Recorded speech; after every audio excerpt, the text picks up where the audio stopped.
कथाकार देवेंद्र को साहित्य की दुनिया में लोग शहर कोतवाल की कविता, नालंदा पर गिद्ध, रंगमंच पर थोड़ा रुक कर कहानियों के लेखक के रूप में जानते हैं। अभी उनकी एक कहानी तत्भव के नए अंक में प्रकाशित हुई है, नटवार। इस कहानी की साहित्यिक समाज में काफ़ी चर्चा है। देवेंद्र कम कहानियाँ लिखते हैं, लेकिन उनकी कहानियाँ अपनी तरह की अनूठी कहानियाँ हैं। कौन ऐसा दूसरा कथाकार है जिसने एक कोतवाल में कविता की कल्पना की हो? देवेंद्र कथाकार काशीनाथ सिंह के शिष्य रहे हैं और उनके निर्देशन में नक्सलवाड़ी आंदोलन और समकालीन हिंदी कविता विषय पर शोध किया है। कई सम्मान देवेंद्र जी को मिल चुके हैं, जिनमें इंदु शर्मा कथा सम्मान, उत्तर प्रदेश हिंदी संस्थान का यशपाल पुरस्कार, सावित्री त्रिपाठी फाउंडेशन आदि प्रमुख हैं। देवेंद्र की कहानियों के प्रशंसक मार्क्सवादी आलोचक मैनेजर पांडे, विश्वनाथ त्रिपाठी आदि हैं। कथाकार देवेंद्र जीवन को सीधी सरल तरह से जीते हैं, इसीलिए कई बार अपने आसपास के षड्यंत्रकारियों का शिकार हो जाते हैं। देवेंद्र इनसे थोड़ा परेशान होते हैं, मगर रास्ते से विचलित नहीं होते। वह वर्तमान में जीते हैं, जिसमें बहुत कुछ बचा रखने की चिंता नहीं है। वह एक महीने के वेतन को दूसरे महीने तक बचे रहने की प्रवृत्ति को बेहद अश्लील मानते हैं। उनकी वैचारिक पक्षधरता सत्ता के विपक्ष में रही है। वैसे एक समय उन्हें अरविंद केजरीवाल में एक मसीहा दिखा था। इस बात को उन्होंने सार्वजनिक रूप से कहा और लिखा भी। वह गांधी के सपनों के भारत की बातचीत में कई बार करते हैं, लेकिन गांधी के साथ कुछ मुद्दों पर असहमतियां भी रखते हैं। ऐसी ही कुछ रोचक सवालों को कथाकार देवेंद्र से बतकही में जानने का प्रयास किया गया है। इस बतकही को शोभित तिवारी ने रिकॉर्ड किया है। देवेंद्र जी, आपका स्वागत है। और आपकी जो यात्रा शुरू हुई थी, उसमें शब्दों का परिचय कहाँ से आपका हुआ? ये तो बहुत पहले बचपन में कविताओं के माध्यम से साहित्य के मैं ज्यादा करीब आया और शुरुआत के प्राइमरी स्कूल के दिनों की ही अगर मैं उन्हीं दिनों को याद करूं तो कविताओं में मेरी रुचि थी। मुझे कविताएं पढ़ते हुए बहुत अच्छा लगता था, कविताएं जल्दी ही याद आ जाती थी। तो और छठी, सातवीं, आठवीं में जब खासकर राष्ट्रीय धारा की कुछ कविताओं से और वीर रस के कुछ कवियों से मैं ज्यादा प्रभावित हुआ था। बाद में मेरे गांव के पास हिंदी के वीर रस के प्रसिद्ध कवि श्याम नारायण पांडे, करीब हमें लगता है कि 12-14 किलोमीटर की दूरी पर उनका घर था, तो उनसे मेरा परिचय हुआ। 8वीं या 9वीं में मैं पढ़ रहा था तभी। फिर बहुत दिनों तक मैं उनके पास जाया करता था। छोटा सा लड़का था, घर पर जब कोई मेहमान आ जाता था साइकिल वगैरह से, तो उसी की साइकिल लेकर मैं उनके घर चला जाया करता था। नियमित आना जाना था।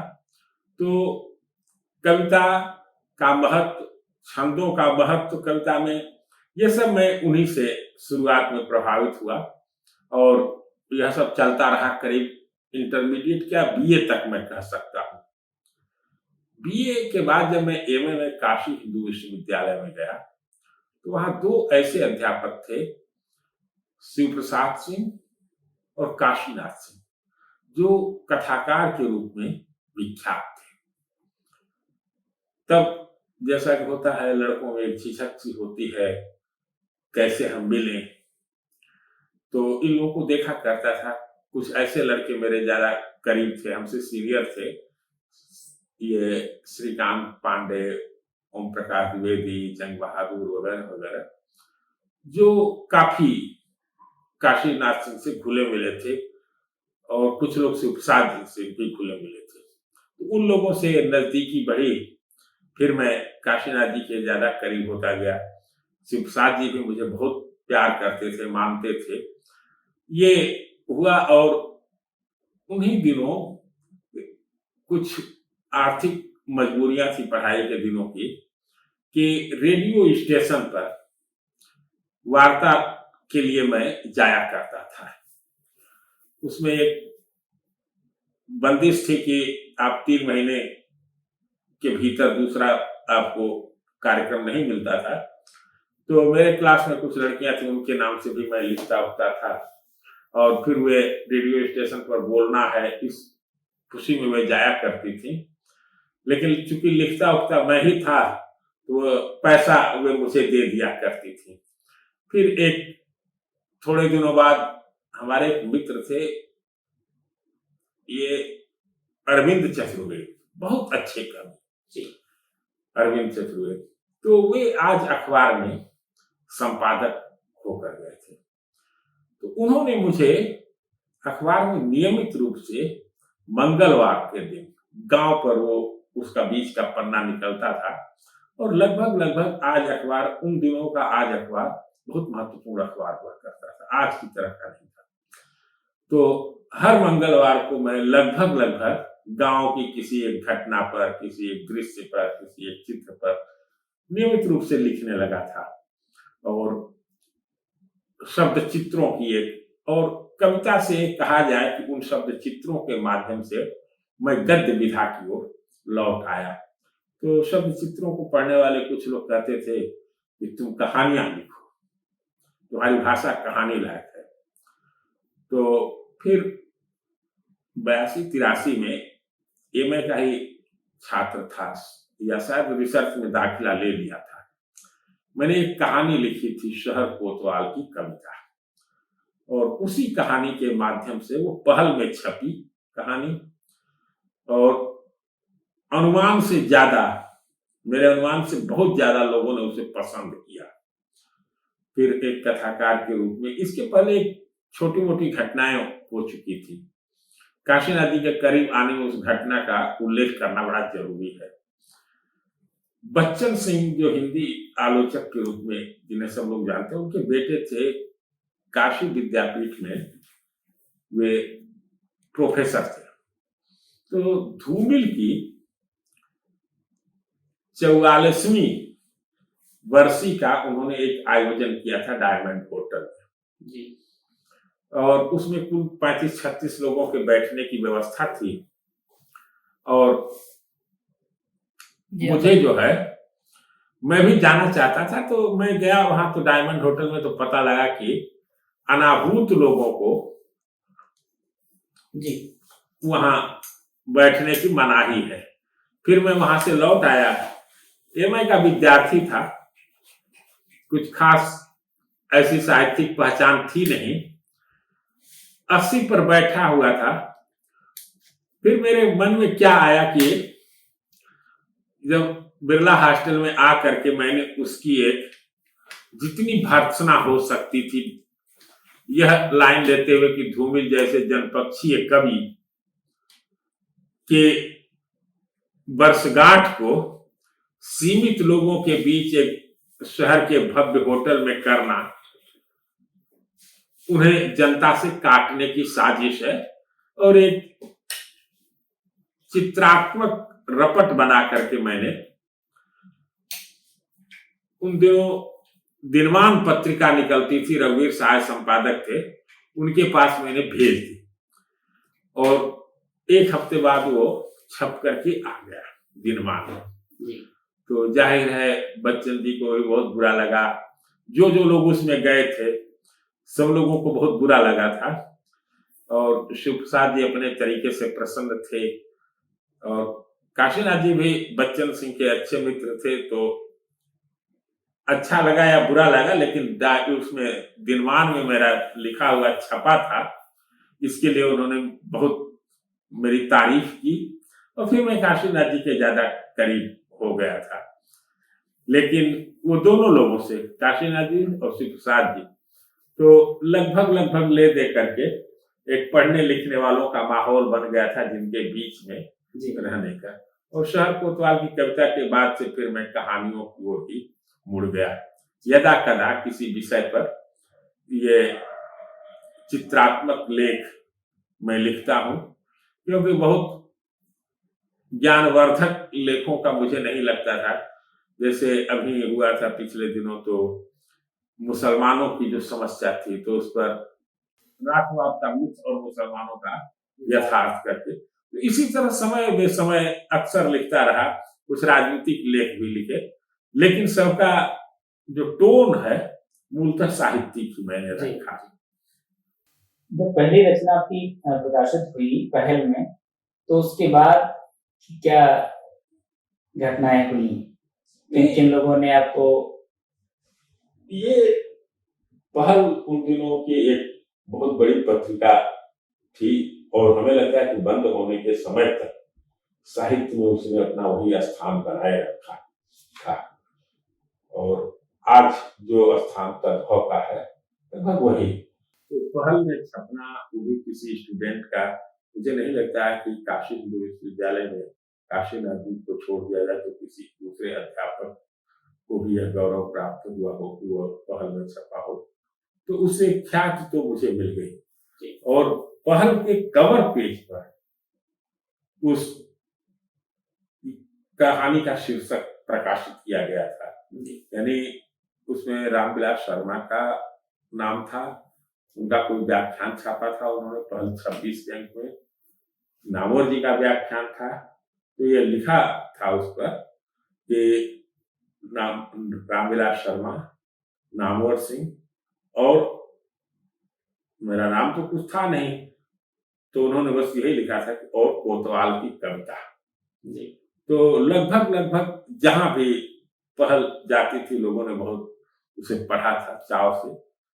और बाद में मुझे पता चला, क्योंकि तब लेखकों से कोई मेरा बहुत संपर्क नहीं था, बाद में मुझे पता चला कि वो बहुत लोकप्रिय हुई थी कहानी पाठकों के बीच में और हिंदी लिखने वालों के बीच में। इस कहानी का शीर्षक कैसे है कि आमतौर से कहानी का शीर्षक इस तरह से नहीं होता है कि शहर कोतवाल की कविता?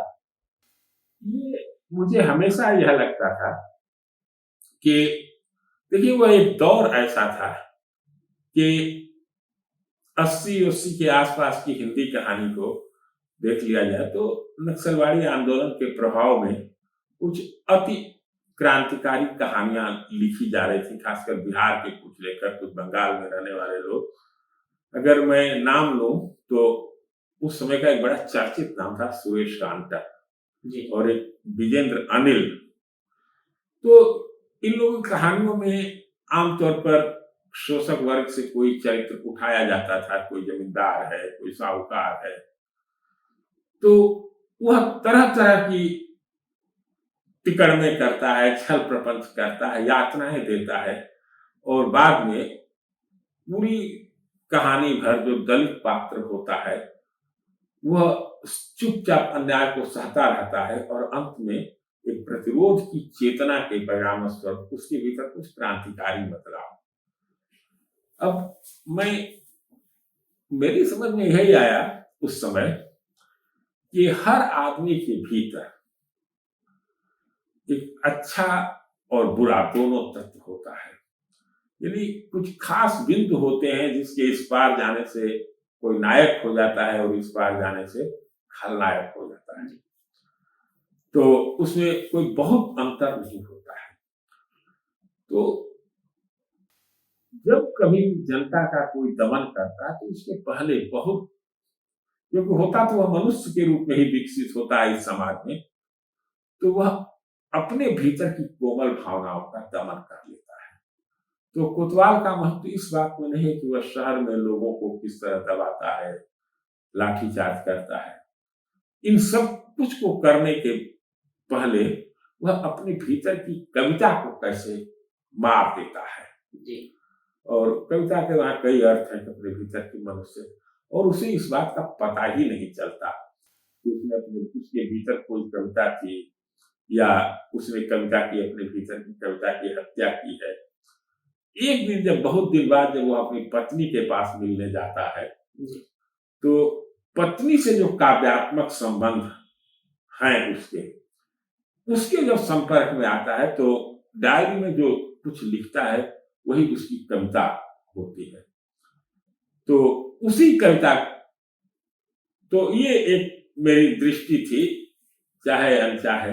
फिर मुझे लगा कि कोतवाल के लिए मूछें महत्वपूर्ण नहीं है, डंडा महत्वपूर्ण नहीं है, यात्राएं महत्वपूर्ण नहीं है। कोतवाल के भीतर अगर देखना चाहिए तो हमें उसकी कविता को देखना चाहिए। जिसके भीतर जिसकी उम्मीद नहीं है, जी कथाकार उसी की तलाश करता है। तो यह सोच करके मैंने उस कहानी को लिखी। जी आपने नक्सलवादी आंदोलन और समकालीन हिंदी कविता पर काम किया। एक समय तक आपका गहरा संबंध रहा नक्सलाइटों से। तो क्या ऐसी बात थी जो मतलब इतना ज्यादा आपको प्रेरित करती है, या समाज का जो दृष्टिकोण है वो कैसे बनता है और आप उससे अपने आप कैसे अलग करते हैं? ये 7वीं 8वीं में मैंने कुछ किताबें पढ़ी थी। वह एक ऐसा दौर था कि तब ये यूट्यूब, फेसबुक, ये सब चीजें नहीं होती थी। तो कुछ सस्ते उपन्यास, बाजारू किस्म के उपन्यास उपलब्ध होते थे पढ़ने के लिए, और गांवों में भी लोग पढ़ने वाले होते थे। वे भले ही बाजारू किस्म के उपन्यास पढ़ते हो। तो कुशवाहा कांत का एक उपन्यास मैंने पढ़ा था, लाल रेखा। बहुत बाद में राजेंद्र यादव ने कहा, तो मैंने उस पर स्मृतियों के आधार पर 37-38 साल बाद वह उसकी एक समीक्षा लिखी, और बाद में तो उसका फिर पुनर्प्रकाशन भी हुआ है। 2 प्रकाशन संस्थाओं ने उसे छापा है। तो बीच में वो विलुप्त था बिल्कुल। तो यह रहा। तो सुभाष चंद्र बोस, भगत सिंह, चंद्रशेखर आजाद का जीवन मुझे ज्यादा आकर्षित करता था बनिस्बत विवेकानंद, महात्मा गांधी या जवाहरलाल नेहरू के। इन लोगों का जो जीवन को दांव पर लगाकर मरने मिटने के लिए तैयार होते। मैंने बताया ना कि वीर रस की कविताओं का भी कुछ एक असर था श्यामनारायण पांडे के, तो राणा प्रताप की कहानियां वगैरह वगैरह सारी कुछ चीजों से। तो ये एक इन लोगों के प्रति झुकाव था। और फिर उन्हीं दिनों हमारे गांव में वो गाजीपुर का जिला एक ऐसा जिला था, वहां से सरजू पांडे कम्युनिस्ट पार्टी के अपराजेय सांसद के रूप में चुनाव जीतते थे, और न सिर्फ जीतते थे बल्कि 7 की 7 विधानसभा सीटें वो कम्युनिस्ट पार्टी जीतती थी। तो उन्हीं दिनों एक नक्सलवादी हम लोगों के गांव में आया करते थे। तो एक दिन वो मुझे मिल गए हाई स्कूल में मैं, तो उन्होंने एक किताब दी मुझे पढ़ने के लिए, भारतीय जेलों में 5 साल, मेरी टाइलर की लिखी हुई। उस किताब को मैं पढ़ा तो कहा जाए कि नक्सलवादियों के बारे में बहुत मुकम्मल तो नहीं, लेकिन लगभग उनके विचारों, उनकी भावनाओं से बहुत बढ़िया से उस पुस्तक ने रूबरू कराया। और उस पुस्तक को पढ़ने के बाद फिर मेरा बाजारू उपन्यासों से बिल्कुल साफ खत्म हो गया, इनके प्रति कोई रुचि। फिर तो मैंने गोरकी की माँ भी उन्हीं दिनों, याद है हाई स्कूल में ही मैंने पढ़ा था। यशपाल का तेरी मेरी उसकी बात, झूठा सच, ये इंटर तक मैं इन सबको पढ़ लिया था लगभग। तो ये उस पुस्तक का फिर जब बनारस में मैं आया तो यहाँ ढेर सारे ऐसे लड़के थे जो नक्सलवादियों के अलग अलग ग्रुप से जुड़े हुए थे। तो उन लोगों के साथ ये चीज तो रही कि नक्सलवादियों के बारे में जैसे लोग कहते हैं कि सशस्त्र विद्रोह, खूनी क्रांति, हिंसा, लेकिन अभी तक जितने भी राजनीतिक लोगों से मेरी मुलाकात हुई है उनमें मैंने सबसे सीरियस संबंधों के स्तर पर और बातचीत के स्तर पर उन नक्सलवादी आंदोलन से जुड़े हुए कामरेडों के भीतर की चीजें देखी। वो जीवन मुझे आकर्षित करता रहा उन लोगों का, लेकिन मैं जानता था कि वो दुर्गम रास्ता है और वो हमारा रास्ता भी नहीं था। हमें मूल रूप से एक लेखक ही बनना था, ये तय कर लिया था। तो संपर्क तो रहा, संबंध रहा, लेकिन मैं बहुत उधर सक्रिय नहीं रहा कभी। तो बस एक जुड़ाव था, जान पहचान। लेकिन उस जुड़ाव के आधार पर यह मैं मानता हूं कि सबसे ज्यादा मनुष्यता को लेकर करुणा से भरे हुए वे लोग होते हैं। ये निश्चित तौर पर ढेर सारे लोगों की, महात्माओं की बातें करने वाले लोगों के भीतर मुझे एक फ्रॉड दिखाई दिया। लेकिन कमियां हर जगह होती हैं, लेकिन बनिस्बत मैंने जितने भी राजनीतिक पार्टी के लोगों को देखा, उसमें मैंने सबसे सीरियस उन्हीं लोगों को पाया। वे लिखते भी बहुत अच्छा, पढ़ने को विश्लेषित भी बहुत बढ़िया, और लगभग हर चीज पर एक उनकी मुकम्मल राय है। जैसे मैं बता रहा हूँ कि 1857 पर एक बार बात हो रही थी, तो अब उस पर आज तक इतिहासकारों में, बहुत सारे लोगों में विवाद चलता है। कोई कहता है कि गदर था, कोई कुछ कहता है, कोई कुछ कहता है। ऐसे हम लोग सुबह सुबह टहल रहे थे, एक कामरेड थे, गांव से आए हुए थे, तो इसे बात होने लगी 1857 पर। तो कोई प्रथम स्वाधीनता संग्राम भी कहता है, कोई कुछ कहता है। तो उन्होंने दो बातें कही, और अभी तक ये बात लगभग 82-83 के आसपास उन्होंने कही थी, और तब से कितना समय बीत गया, 18 साल उधर और 22-23 साल, 40 साल के आसपास हुए। मुझे उस पर उससे सटीक कोई टिप्पणी नहीं लगी। उन्होंने ऐसे कहा था, वह पुराने भारत का अंतिम प्रतिरोध युद्ध था और नए भारत का प्रथम स्वाधीनता संग्राम था। तो वह पुराना भारत अंतिम प्रतिरोध अपना हार गया, और फिर वह नया भारत वहां से अपनी आजादी की लड़ाई शुरू कर गए। मुझे यह विश्लेषण इतना तार्किक लगा। आज तक इतने लोगों को मैंने पढ़ा, कंफ्यूज लोगों को ये। तो आपने सरयू पांडे को देखा है? हाँ, सरयू पांडे को देखा था करीब से। लोगों में क्या धारणाएं थी उनको लेकर के? सरयू पांडे की एक छोटी सी स्मृति में बतला दूं कि वे जात के ब्राह्मण थे, और अभी बातचीत होती है तो बहुत सारे लोग कह देते हैं कि ब्राह्मण से आए कम्युनिस्ट हो जाए, चाहे कुछ, अंततः ब्राह्मण ही रहता है। बहुत सारे लोग ऐसे कहते हैं। हर आदमी की कुछ विचार करने की, सोचने की एक बिंदु होता है, वो उससे इतर नहीं होता है। सरयू पांडे की क्या स्थिति थी, मैं यही बतलाऊं कि वे गांव में जब आते थे, ज्यादातर तो कम्युनिस्ट उस समय साइकिलों से चलते थे, और सरयू पांडे का से जीप, पुरानी जीप थी, वे कभी कभी उससे आते थे। तो सीधे जो हमारे यहाँ चमारों की बस्ती थी, राजभरों की बस्ती थी, उनमें वो सीधे उनकी गाड़ी जाती थी। हमारे साथ एक राजभर लड़का था, पढ़ता था, हम लोग बहुत अच्छे दोस्त थे, प्राइमरी में पढ़ते थे, 3री कक्षा में। तो मैं उसके घर गया था, तो वही सरयू पांडे बैठे हुए लोगों से बातचीत कर रहे थे। उनकी नजर बार बार मेरे ऊपर गई, क्योंकि शायद देखने अपने से मुझे ऐसा नहीं लगा होगा कि मैं राजभर का लड़का हूँ या जो भी। हालांकि उस समय कोई ऐसा अंतर बहुत नहीं रहता था। तो गांव में चुटिया हम लोग रखते थे, चिरपी करते थे उसे। तो उन्होंने मुझे बुलाया, और वो अपना वो हसुआ वाला बिल्ला लगाया यहाँ और चुटिया काट दी, और इस तरह से उन्होंने मुझे 3 में पढ़ता था कम्युनिस्ट बना दिया।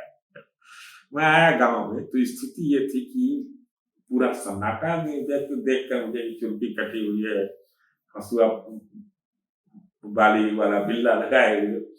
तो गांव के सारे लड़के, उस समय से चिढ़ाया जाता था डाक डोरी कि छूना नहीं है इसे, तो इसे उंगली बनाकर डाक डोरी कर रहे थे। सरजू ने इसे छुआ, सरजुआ लोग कहते थे, सरजुआ साले ने उसको छुआ है। और मेरे बड़े भैया कांग्रेसी थे, वे आए, उन्हें जब पता चला तो वे मुझे 2-3 झापड़ मारे, और ले जाकर के नाई के यहाँ मेरा पूरा बाल उड़वा कर, जो बचा हुआ बाल था उसकी चूड़की रखवाए। तो एक तो यह सरयू पांडे का प्रथम दर्शन। फिर तो ऐसे कई सारे मौके आए, मैंने बहुत बार देखा। और जब उन्हें यह पता लगा कि मैं थोड़ा नक्सलवादियों के साथ रहने लगा हूं, तो एक आध बार उन्होंने समझाने की भी चेष्टा की थी। ये 1975 में जब इमरजेंसी लग गई थी, तो कम्युनिस्ट पार्टी ने समर्थन किया था, यह मानते हुए कि जयप्रकाश नारायण अमेरिका के प्रभाव में, अमेरिकी साम्राज्यवाद के प्रभाव में इस आंदोलन को शुरू किए हैं, क्योंकि इंदिरा गांधी ने उसमें बैंकों का राष्ट्रीयकरण, विपर्स की समाप्ति वगैरह वगैरह कुछ ऐसे काम किए थे कि जिसमें कम्युनिस्टों ने उन्हें समर्थन दिया था। तो एक साम्राज्यवाद विरोधी मोर्चा ये लोग जगह जगह मीटिंग करते थे। तो बड़ी उसमें इमरजेंसी में इंदिरा गांधी का कोई समर्थन करे, यह ऐसे आदमी से तो घिन्न होती थी। यह लगता था कि इसके भीतर मतलब राय रत्ती ईमानदारी नहीं रह गई है। इतने सारे लोगों को पकड़कर जेल में डाल दिया गया था। छोटे से हम लोग थे, कोई राजनीतिक बातचीत नहीं कर सकता था कस्बे में, या तो आप कांग्रेस का गुणगान करिए बने। आज एक घटना हुई है कि इंडिया जो गठबंधन है, इसने 13-14 पत्रकारों की, एंकरों की लिस्ट जारी की है बायकॉट करने का। लेकिन जनता का वह बायकॉट ऐसा था कि बिना किसी, क्योंकि विरोधी पार्टियां तो जेल में थी, लेकिन जनता ने अपने विवेक से, उस समय आप कहीं भी पूछ लीजिए, गांवों में बीबीसी को सुनने का प्रचलन शुरू हो गया था। बीबीसी को पहली बार गांवों में लोगों ने समाचार के लिए सुनना शुरू कर दिया था। रेडियो से आते बीबीसी यह मानकर चलते थे कि भारत की मीडिया कुछ बोलने की स्थिति में नहीं है। तो किसी विरोधी पार्टी ने नहीं, विरोधी दल ने नहीं, ये जनता ने अपने आप बायकॉट कर दिया था इस चैनल का, ये जितने भी उस समय चैनल थे। तो इससे ये हो गया था। तो वह जनता ने वह लड़ाई लड़ी थी। जयप्रकाश नारायण की वह लड़ाई नहीं रह गई थी। इसीलिए अगर जयप्रकाश नारायण की होती, यह लड़ाई होती, विरोधी पार्टियों की होती, तो इंदिरा गांधी जितनी लोकप्रिय थी, खासकर बांग्लादेश युद्ध के बाद, वो इन पार्टियों के बस का नहीं था। तो जनता ने उस लड़ाई को अपनी लड़ाई मान करके लड़ा। और जब इन लोगों के नेतृत्व को देखा, तो वो हुआ कि थोड़े दिनों बाद फिर तो सब विपक्षियों का सब ये खत्म हो गया। तो उस समय मैंने वह इमरजेंसी के उस दौर में जब सरयू पांडे कर रहे थे, तो मैं बैठा हुआ था, तो मैंने इसे पूछा कि पांडे जी, आप भी इंदिरा गांधी का समर्थन कर रहे हैं। तो उन्होंने फासिस्ट विरोधी, वो जो सम्मेलन उनका चल रहा था, साम्राज्यवाद विरोधी ने फासिस्ट विरोधी, तो पहली बार मैंने देखा कि उनकी जबान लड़खड़ा रही थी, क्योंकि वो जिस मिट्टी से बने थे, वो सत्ता के करीब होने वाली मिट्टी ही नहीं थी। और वह अपराजेय सरयू पांडे इमरजेंसी के बाद बहुत मामूली नेता से जनता पार्टी के हार गए इलेक्शन। तो यह रहा। न तो निजी जीवन में कोई नेता उनके पासन बराबर, इतने दिनों तक सांसद रहे, आज भी उनका गाजीपुर में कच्चा, लगभग कच्चा कहा जा सकता है, उसमें तो ईंटें की दीवारें हैं, लेकिन कोई। और तो ये जब जनता अपनी लड़ाई लड़ती है, तो जनता बड़े बड़े लोगों को साफ कर देती है।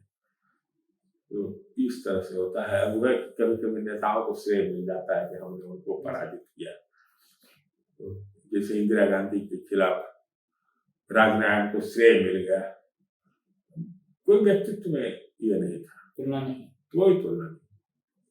आपके नायकों में कौन कौन लोग रहे हैं शामिल? जैसे किस तरह इतिहास के नायकों? इतिहास के नायकों में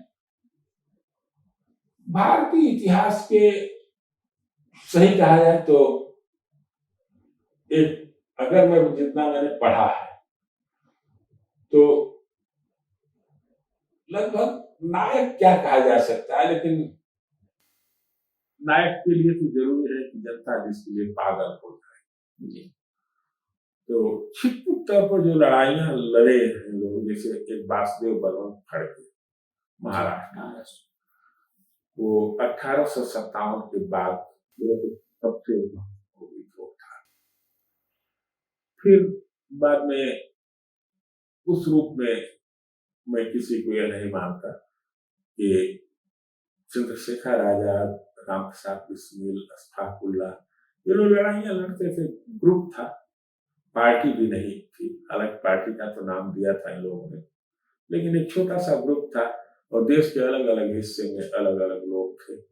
ये ऐसे ही चली आजादी की लड़ाई, लोग लड़ते रहे अपने अपने तरीके से। तो वो मुक्तिबोध की कविता है ना कि वो छोटे छोटे बादल मेरे मित्र कुहरिगत युगों के अपरिभाषित सिंधु में डूबी, परस्पर जो कि मानव पुण्य धारा है। तो ये पुण्य धारा की तरह बची रही है, वो नायक के रूप में नहीं। मैं इस तरह से नहीं मानता किसी को कि जिसे निश्चित तौर पर गांधी जी जो बहुत बड़ा व्यक्तित्व था उनका, और भारत के इतिहास में तो पहली बार का इस तरह का गौतम बुद्ध के बाद अगर साहित्य में हुए तो तुलसीदास। और मैं जब कह रहा हूं तो मैं सबके विचारों से अपने को अलग करते हुए, लेकिन जो लोक नायक का दर्जा है तो गौतम बुद्ध, फिर तुलसीदास और फिर महात्मा गांधी, ये तीन लोग, इस तरह से एक कड़ी बनती है। गांधी जी के गांव को लेकर के, भारत गांवों का देश है और मैं बहुत मुकम्मल उनका मानता हूं कि अगर गांधी जी के सपनों के हिसाब से भारत रखा गया होता तो काफी अच्छा होता। लेकिन गांधी जी वही है कि भारतीय संस्कृति के बहुत सारे नकारात्मक तत्वों का भी, जिस तरह से समर्थन व्यवस्था का, ये सारी चीजें, तो ये दलितों, अछूतोद्धार वगैरह की सारी चीजों के लिए जो आवाज होती है वो आवाज नहीं थी। काफी तो बहुत नायक की तरह से तो मुझे नहीं प्रभावित करते हैं, लेकिन हमें कोई प्रभावित करे न करे इससे मतलब नहीं।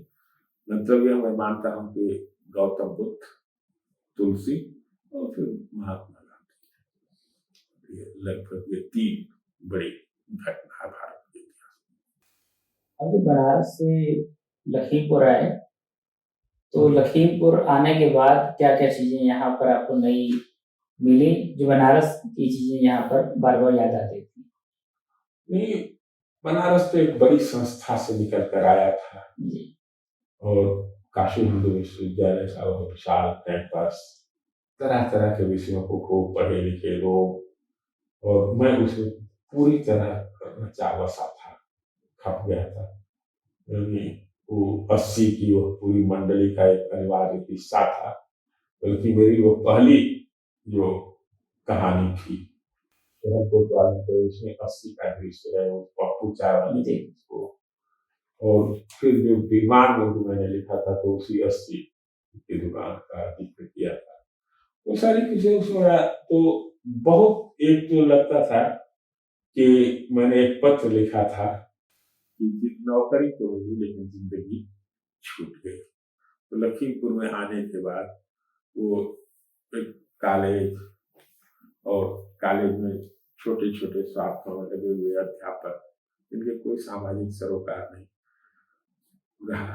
तो करीब 87 में मैं आया था, अक्सर हर छुट्टी में बनारस आ जाया करता था। 91-92 के बाद मैं रहने लगा शहर में, और जब रहा तो इस तरह रहा कि अब फिर मुझे लखीमपुर छोड़कर कहीं जाने का मन नहीं करता था। ढेर सारे मित्र हुए, शहर के हुए, और पहला इराक पर जब युद्ध हुआ था, अमेरिका ने जब ये किया, तो एक हम लोगों ने उसके खिलाफ प्रदर्शन किया था। तो वो कहा जा सकता है कि मैंने ही उसे आयोजित किया था। ये 91 या 92 की घटना होगी। फिर धीरे धीरे धीरे धीरे कुछ वहाँ के और शहर के दूसरे लोग जुड़ते गए, तो एक बहुत बड़ा दायरा बन गया था लखीमपुर में।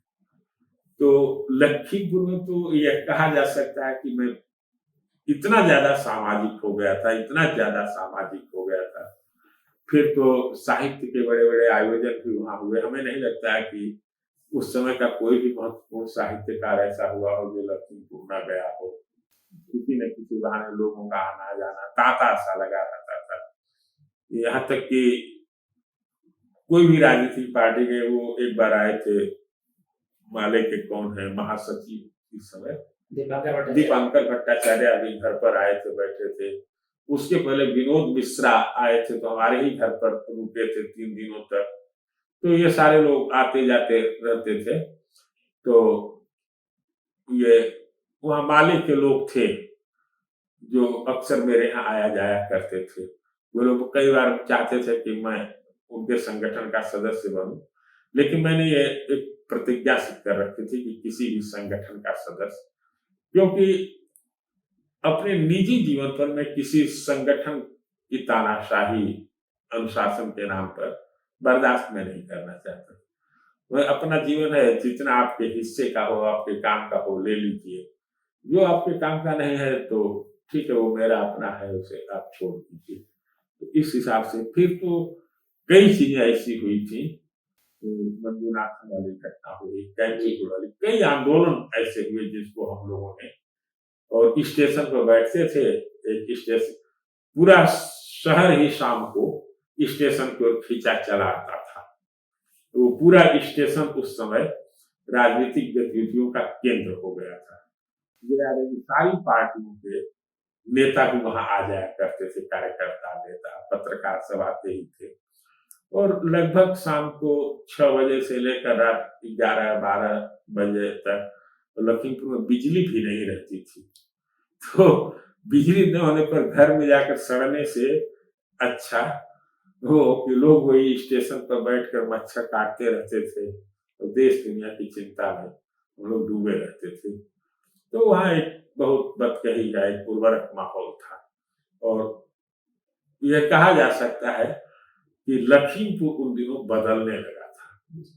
किसी भी शहर में इस तरह से माने अपराधियों के खिलाफ सक्रिय लामबंदी नहीं दिखाई दी, इतना वहां रहा। हम चाहते हैं कि दर्शकों को जरा बताइए कि कैमी भूड़ की जो घटना हुई थी वो क्या थी और क्या चीजें उसमें बाद में आई आपके आंदोलन के बाद। वो कैमी भूड़ तो एक गांव है, और वहां एक खबर आई थी कि कैमी भूड़ में 2 किसान भाइयों ने आत्महत्या कर ली। और उन दिनों लगभग मेरा यह विचार था कि भले ही आप अध्यापक हैं, प्रोफेसर हैं, कहानियां लिखते हो, कविताएं करते हो, लेकिन जो अन्न खाते हैं तो इसके नाते आपकी एक सामाजिक। दूसरी एक चीज यह मैं मानता था कि मेरी इस बात को बहुत सारे लोग बहुत नकारात्मक तौर पर लेते हैं। जैसे मैं मानता हूं कि 10 लोग अगर बैठते हैं तो इनमें एक अनुभव जन्य संवाद हमेशा होना चाहिए। संगठन जो है विचारधाराओं की बात करते हैं, होता क्या देखो 2-3 चीजें। किसी भी चीज के प्रति हम भावनात्मक तौर पर अटैच होते हैं। कोई गरीब है तो चाहे कोई भाजपाई हो, चाहे कोई कांग्रेसी हो, अगर रात को ठिठुर कर कांप रहा है स्टेशन से दूर, तो वो सबके लिए भावनात्मक तौर पर हम जोड़ते हैं। भाव जब विचार में तब्दील होते हैं और विचार जब है विचारधारा बनने लगती है, तो होता है कि विचारधारा के प्रचार प्रसार के लिए संगठन, और संगठन जब बन जाता है तो वो शक्ति, क्योंकि हस्तक्षेप करने के लिए शक्ति होनी चाहिए, और यह शक्ति उन्हीं भावों के खिलाफ थी। तो मुझे लखीमपुर में जब हम लोग बैठते थे तो विभिन्न विचारों के लोग रहते थे। तो आमतौर पर वो वैचारिक आधारों पर नहीं, सब लोग एक दूसरे के दोस्त थे और विभिन्न विचारधाराओं, विभिन्न पार्टियों के लोग आते थे, लेकिन वो एक विश्वास एक दूसरे के प्रति ज्यादा था। तो हुआ कि भाई चला गया। उसके पहले एक लंबा आंदोलन मंजूनाथन वाला हम लोगों ने चलाया था, और फिर एक आर्य कन्या में महिला प्रोफेसर थे, उनकी हत्या हो गई थी, उस पर एक बहुत लंबा आंदोलन। अगर सबसे लंबा आंदोलन जिसमें वाईडी कॉलेज में हम लोगों ने मीटिंग की, पूरा घेराव कर लिया था, डीएम जस्टिस सब लोग वहां आए हुए थे और बहुत लंबा आंदोलन चला था। उसमें भी डॉक्टर काफी, हाँ, तो उनकी गिरफ्तारी हुई बाद में, और मंजूनाथन वाले में भी काफी संपन्न लोग थे। तो ये सारे आंदोलन लगभग कहा जा सकता है कि मेरे ही प्रयासों से। अभी ये दो आंदोलन खत्म हुए तब तक ये कैमूर वाली घटना हो गई। तो इस बार लोगों को यह न लगे कि यार ये तो आदती हो गए हैं आंदोलन के, तो फिर भी हम लोग गए। तो लोगों का वह समर्थन नहीं था तत्काल। तो फिर मैंने लखनऊ से कुछ साहित्यकार मित्रों को बुलाया, जिसमें राकेश, वीरेंद्र यादव और ये मैडम थी रूपरेखा वर्मा, अखिलेश, शिवमूर्ति, हम लोग सब लोग गए थे। और वहां कैमीपुर गांव में फिर वहां से वो आंदोलन बह गया था, जिसमें जब आंदोलन लगभग सारी मांगे मान ली गई थी, वो हो गया था, खत्म हो गया था। तो उस समय मायावती की सरकार थी और उन्होंने एक कैबिनेट की मीटिंग में यह प्रस्ताव रखा कि 3 एकड़ से नीचे कम जमीन वाले किसान की चाहे कितना भी कर हो, उसकी जमीन नीलाम नहीं की जाएगी। तो एक बड़ी जीत थी। हाँ, और कैमीपुर मर रहा है, हाथी नहीं मरा है महाराज। मैंने एक लेख लिखा था हिंदुस्तान में, और हिंदुस्तान अखबार के इतिहास में पहला वह एक ऐसा लेख था जो कवर पेज पर छपा, अरे ऊपर के पन्ने पर छापा था। नवीन जोशी संपादक थे।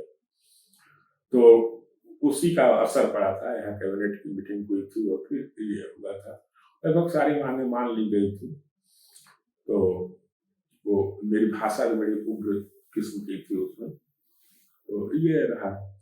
फिर एक चीज मैंने देखा कि लगभग मेरा जीवन उस समय ऐसा हो गया था कि सुबह सोकर उठने से लेकर और रात को सोने के समय तक पूरे दिन में 10 मिनट का समय मैं नहीं कुछ पढ़ने लिखने के लिए मेरे पास बचता था। हमेशा एक गलचौरन बतकही का एक अनंत सिलसिला। और तो मैं ऊब गया था, क्योंकि मुझे लगा कि भाई मुझे नेता तो बनना नहीं है, और यह रास्ता उधर ही जा रहा है।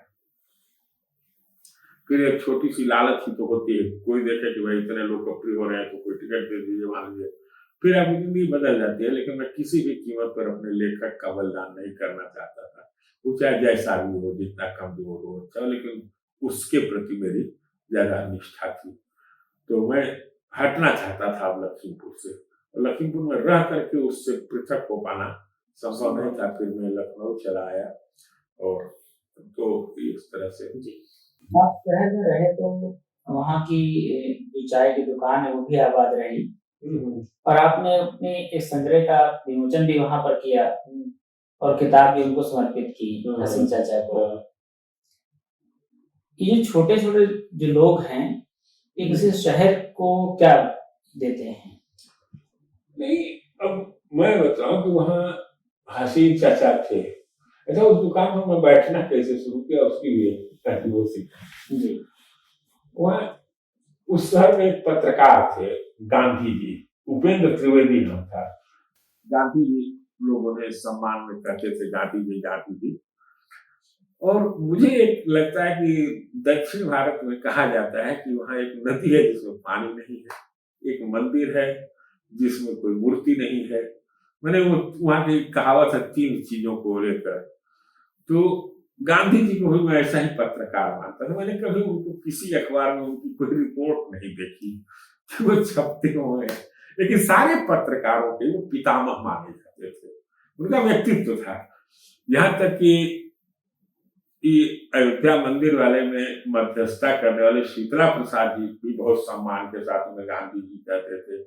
लेकिन मैं जब से गया मैंने कभी उन्हें देखा नहीं कि 2 लाइन भी वो लिखते हो कभी, या ये तो ढेर सारे लोग जिसे होते हैं तो उस तरह के हुए थे। आदमी बहुत अच्छे थे और मुझे बहुत मानते भी थे। तो मैं भी उन्हें वो पत्रकारों की जो चटिया में दिन भर घूमते थे उससे थोड़ा सा मुक्त करके उन्हें दूसरी ओर ले गया, और वे भी मुझे थोड़ा सा मुक्त करके दूसरे ओर। तो बहुत दिनों तक उनकी एक संगत थी। तो स्टेशन पर वहां जो माहौल था, बड़ा मुझे वह माहौल अच्छा लगता है अभी भी। मैंने ऐसा हो गया था कि वहां कभी कभी शहर के गुंडे बदमाश हो जाते थे तो कुछ पढ़ी लिखी बातें करना चाहते थे। मैंने वो ये जानते थे कि यहाँ लोग पढ़े लिखे की ही बात इज्जत होती है। कैसे शहर का माहौल बदलता है। वहां किसी ऐसे गुंडे बदमाश को बहुत तरजीह नहीं दी जाती थी। जो आता था जितना है, कभी रामायण पर कुछ बोल रहा है, कभी महाभारत पर कुछ बोल रहा है। जैसे एक हमें याद आता है, एक लड़का था आतम, 7वीं 8वीं तक पढ़ा था। ऐसे दिन में पुड़िया खाकर पिच पिच थूकता रहता था। किसी को कुछ ना समझने वाली हेकड़ई के बातचीत में रहती थी, वो भी बैठने लगा। तो अब चूंकि वहां बातचीत का माहौल था, तो एक दिन उसने कहा कि आया तो कहा कि गुरुजी, महाभारत में बहुत लोग जानते हैं कि अर्जुन के बाण से जीता गया। कुछ लोग कहते हैं कि कृष्ण की वजह से महाभारत जीता। असली लड़ाई लड़ी कुंती। उन्होंने कहा क्यों? तो कहा कि अगर दुर्योधन जाकर बस समझा देता एक दिन कि काकी की शादी कर दो पांचों की, तो ये पांचों अपने में लड़कर मर गए होते। उसने सबसे बढ़िया किया कि पांचों की शादी नहीं होने दी, कही अजहाँ औरतें। तो ऊपर लगा कि उसके घर में उस समय टूट फूट चल रही थी, औरतों की वजह से भाई सब लड़ रहे थे। तो उसे लगा कि महाभारत जो है इसलिए जीते पांडव कि। तो इस तरह सभी लोग, एक मैं उदाहरण दे रहा हूं कि इस तरह से वहां था माहौल, ऐसा हो गया था। बाद में तो मैं यह दावे के साथ कह सकता कि लखीमपुर खीरी में उन दिनों जो माहौल विकसित हुआ था, सिर्फ मुझे ही हुआ नहीं, मेरे आ जाने के बाद बहुत सारे लोग लखीमपुर से आते थे तो कहते थे कि वो बात शहर में नहीं रही। जैसे लगता है कि सब लोग अपनी अपनी इसमें। अभी पिछले दिनों में गया था तो सब लोग आए थे मिलने के लिए, और मैं तो बहुत देर तक स्टेशन पर बैठा रहा। सब कुछ कायाकल्प हो गया है उसका। तो हासिम मियाँ के तो नामो निशान भी नहीं थे, जो कि स्टेशन की पहचान थी, वो हसीम चाचा। तो यह जो माहौल होता है, अगर विचारधाराओं को लेकर बहुत जिद, ठीक है, एक विजन होना चाहिए आपको। विजन से बहुत लोगों के नहीं, विचारधाराओं की जो कठ दलीली होती है हर चीज के लिए, अनुभव से ज्यादा, जब आप किसी से जुड़ते हैं तो ज्यादा गहराई से जुड़ते हैं। मैं हमेशा यह मानता हूं कि साहित्यकारों के बीच आपस में अनुभव की बात होती है तो एक लंबी दोस्ती बनती है। विचारधारा में अभी है कि सब लोग इसी दुनिया को बदलना चाहते हैं, सब लोग लेकिन वो प्रगतिशील लेखक संघ में है, वो जनवादी लेखक संघ में है। अब कौन सा ऐसा मुद्दा है कि जहां तुम तय कर लेना चाहते हो? तो लेकिन सबकी कविताओं का अनुभव संसार एक ही है, आलोचनाओं का अनुभव संसार एक ही है, और वैचारिकता तो कहीं भिन्न दिखाई नहीं देती है। तो उस पर ये, क्योंकि अनुभव की एक लंबी पाठशाला में मनुष्य विकसित होता है, और अपने अनुभवों के से भाई, आप माँ और बाप से अगर बेटा जुड़ता है तो विचारधारा के आधार पर जुड़ता है। सबसे गहरा जुड़ाव तो यही होता है ना। पिता अपने बेटे से जुड़ता है तो संवेदना के आधार पर जुड़ता है, तो विचारधारा के आधार पर जुड़ता है। सबसे गहरा जुड़ाव अनुभव और संवेदना से ही होता है। मैं इस बात को मैं जानता हूँ कि बहुत लोग इसे अनुभववादी कहकर खारिज कर रहे हैं, वो सच्चियों को परवाह नहीं, तो क्योंकि ठीक है, मतलब अगर मैं भी विचारधाराओं को जानता हूँ, वो उसको हमेशा टार्च आपके पास है तो जहां दिखाई न दे वहां थोड़ी सी जलाइए, फिर अपने आंखों के भरोसे चलिए। टार्च के भरोसे चलेंगे, जल्दी ही बैटरी बंद हो जाएगी और फिर वहीं गिरकर छटपटाएंगे। अपनी आंखों पर देखिए, जहां जरूरत पड़े, जहां चीजें नहीं समझ में आती वहां टार्च जला लीजिए। तो विचारधाराओं का इतना ही बात है, टार्च की रोशनी की तरह होनी चाहिए। आपने जब लिखना शुरू किया था तो उस समय तो काफी बड़े बड़े लोग, नामचीन लोग थे जो आपसे पहले लिख रहे थे, उनके साथ आपका उठना बैठना भी था। और इसके पहले अगर हम देखें तो कई पीढ़ियां साहित्य में मौजूद थी जिनकी उपस्थिति भी थी साहित्य के माध्यम से। आप इनमें से किसके ज्यादा नजदीक पाते हैं अपने आप को? मैं अगर बड़े लोगों में अगर देखूं जी, तो जिसके व्यक्तित्व से मैं अभिभूत हूं वो रामविलास शर्मा। बहुत लंबे समय तक मैं उनके साथ रहा, लगभग हर दिन शाम को पहुंच जाता था। और होता क्या है कि जब आप किसी से आकर्षित होकर उसके करीब जाते हैं तो ढेर सारी चीजों को लेकर के मोहभंग सा होने लगता है। लेकिन मैं उनके जितना ही करीब होता गया वो मुझे उतना ही बड़े व्यक्तित्व की बात यहाँ तक। और जिसकी आलोचना दृष्टि ने मुझे सबसे ज्यादा प्रभावित किया वो नामवर जी। ये इस तरह से यह कहा जाए कि नामवर जी और रामविलास, नामवर जी की छाया में और रामविलास जी के साथ रह करके मैंने चीजों को देखने की एक दृष्टि पाई। रामविलास जी की ढेर सारी मान्यताओं से, उनके आलोचनात्मक मैं बहुत सहमत हूँ, लेकिन किसी लेखक का महत्व इस बात से होता है नहीं कि वो आपको सहमत करता है। तो चुनाव थोड़ा करना है, वह आपको समृद्ध करे, उसको पढ़ते हुए आपको ढेर सारी चीजों का पता चले।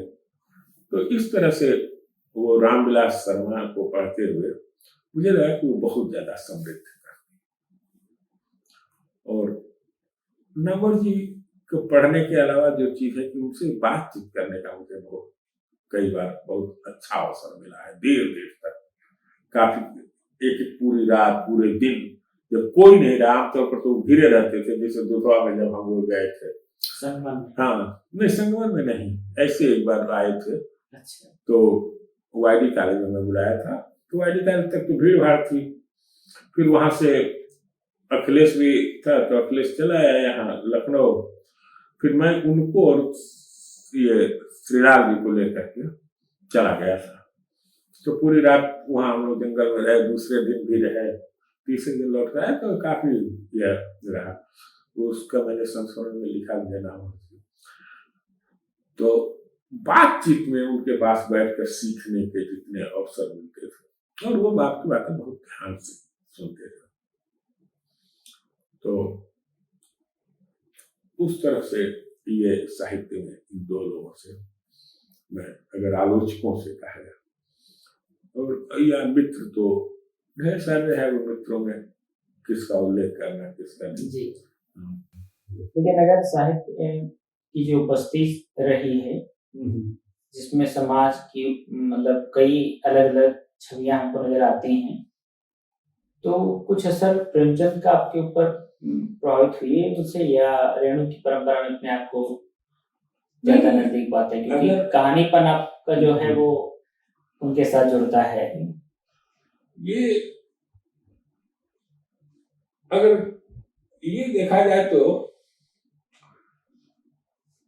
मैं प्रेमचंद और रेणु में कोई तुलना नहीं जी, और कथाकार के तौर पर मैंने जितना पढ़ा है, मैं विश्व में अप्रतिम रचनाकार मानता हूँ प्रेमचंद को। उपन्यासकार के नहीं, मैं कथाकार से बात कर, कहानियों को। एक ऐसी कला किसी आदमी की कि किसी भी चीज को, बड़ों की कहानी लिख रहे हैं तो भी, यानी किसी भी चीज को वो कहानी बना देना, ये मामूली कला नहीं, बहुत बड़ी कला है। तो कथाकार के रूप में तो प्रेमचंद से बड़ा हमें पूरी दुनिया में कोई नहीं दिखाई देता। उपन्यास मुझे उनके, अब बहुत तथ्यान्वेषी मैं नहीं हूं तो इसलिए नहीं, लेकिन मुझे कई बार यह लगता है कि लोगों को अपने नतीजे निकालने की जल्दीबाजी रहती है। जैसे रामविलास जी ने भी कह दिया कि मेहता और होरी को मिला करके प्रेमचंद बनते हैं।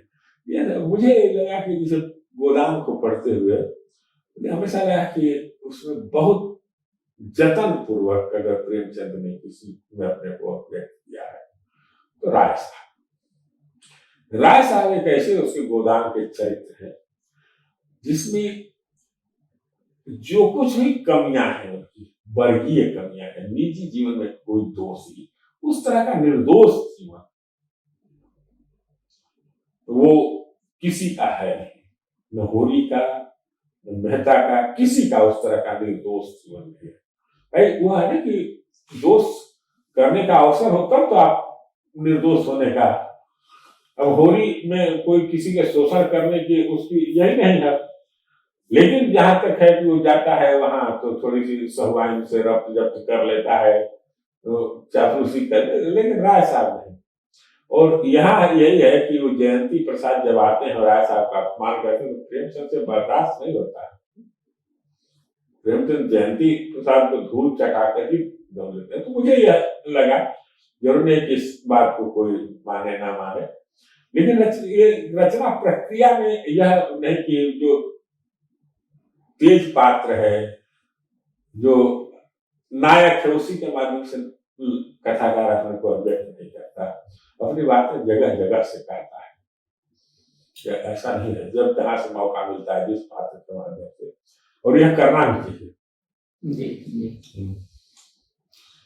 आप प्रमथ्यु गाथा की एक समय बहुत आप उसके पर रिझे रहे हैं, एक तरीके से कह सकते हैं। प्रमथ्यु गाथा जो कविता है जी, वो जैसे मुझे लगा कि 55-56 के आसपास लिखी गई है प्रमथ्यु गाथा, और मुझे ये लगा कि धर्मवीर भारती वही विचारधारा वाली बात कि वामपंथियों का वर्चस्व था और जो वामपंथी थे नहीं, तो मुझे लगा कि भारतीय समाज में आजादी के बाद जो मध्य वर्ग का जो चरित्र हो रहा है, ये प्रमथ्यु गाथा में ज्यादा बढ़िया से ये है कि गुरु है, उसे बताता है रास्ता, आग का महत्व बताता है, आग लाने के लिए प्रेरित करता है, और जब आग लाने जाता है और पकड़ जाता है तो वही उसका मांस नोच नोच कर खाता है। तो मतलब ये इस तरह से वो मध्य वर्ग को संभावनाओं में देखा है, और शायद वो नहीं जानते थे या अनुमान उन्हें नहीं था कि बहुत जल्दी ही यह मध्य वर्ग अपने आधार को खो करके उपभोक्ता वर्ग में बदलने जा रहा है। लेकिन क्योंकि मुख्यों से जिस विचारधारा से है, तो महान जनता और क्रांति की संभावना और दुनिया बदलेगी। युवा के मार्क्स की हर किताब पर लिखा रहता है कि दुनिया के मजदूरों एक हो। करीब 1850 से लेकर 1870-80 तक जो की किताबें छपी, सारी किताबों पर, लेकिन जमाना ऐसा आया, दुनिया के मजदूर तो खंड खंड हो गए, दुनिया के पूंजीपति एक हो गए। तो इसमें बहुत सारी चीजों पे इसके मैं करते नहीं। आज भी अगर मैं किसी विचारधारा से अगर दुनिया को देखना समझना चाहता हूँ तो मुझे मार्क्सवादी रचनाकार, मार्क्सवादी विचारक ही अच्छे लगते हैं, लेकिन हर चीज के इसीलिए मैं उसकी सीमाएं भी देखना चाहता हूँ। मुझे इसमें कोई नहीं, क्योंकि उन्होंने ये कहा भी कि भाई दुनिया कैसी है, इसलिए दर्शन का काम है, दुनिया कैसी होनी चाहिए, बदलेगी कैसे, इस पर तो बड़ी बात थी। जी। आपकी जो संग्रह है, कहानी संग्रह या जो कहानियां हैं, लंबे अंतराल के बाद आती हैं, तो इस बीच में कथाकार देवेंद्र क्या अपने अनुभवों को संग्रहित करते हैं या इसके पीछे कुछ योजना है कि एक रचना के पकने की एक प्रक्रिया है, उस कभी कभी तो इतना देर हो जाता है, मुझे ये लगता है कि अब शायद मैं नहीं लिख पाऊंगा। तो ये अगर बहुत कहा जाए तो सीरियस न होना अपने रचनाकार के प्रति, और दूसरी यह चीज की बहुत ज्यादा लिखने की मेरी कभी इच्छा भी नहीं थी। तो मैं यह बतलाऊं कि मेरे दिमाग में 2-3 चीजें थी कि एक 7-8 कहानियों का एक बढ़िया संग्रह, और एक उपन्यास,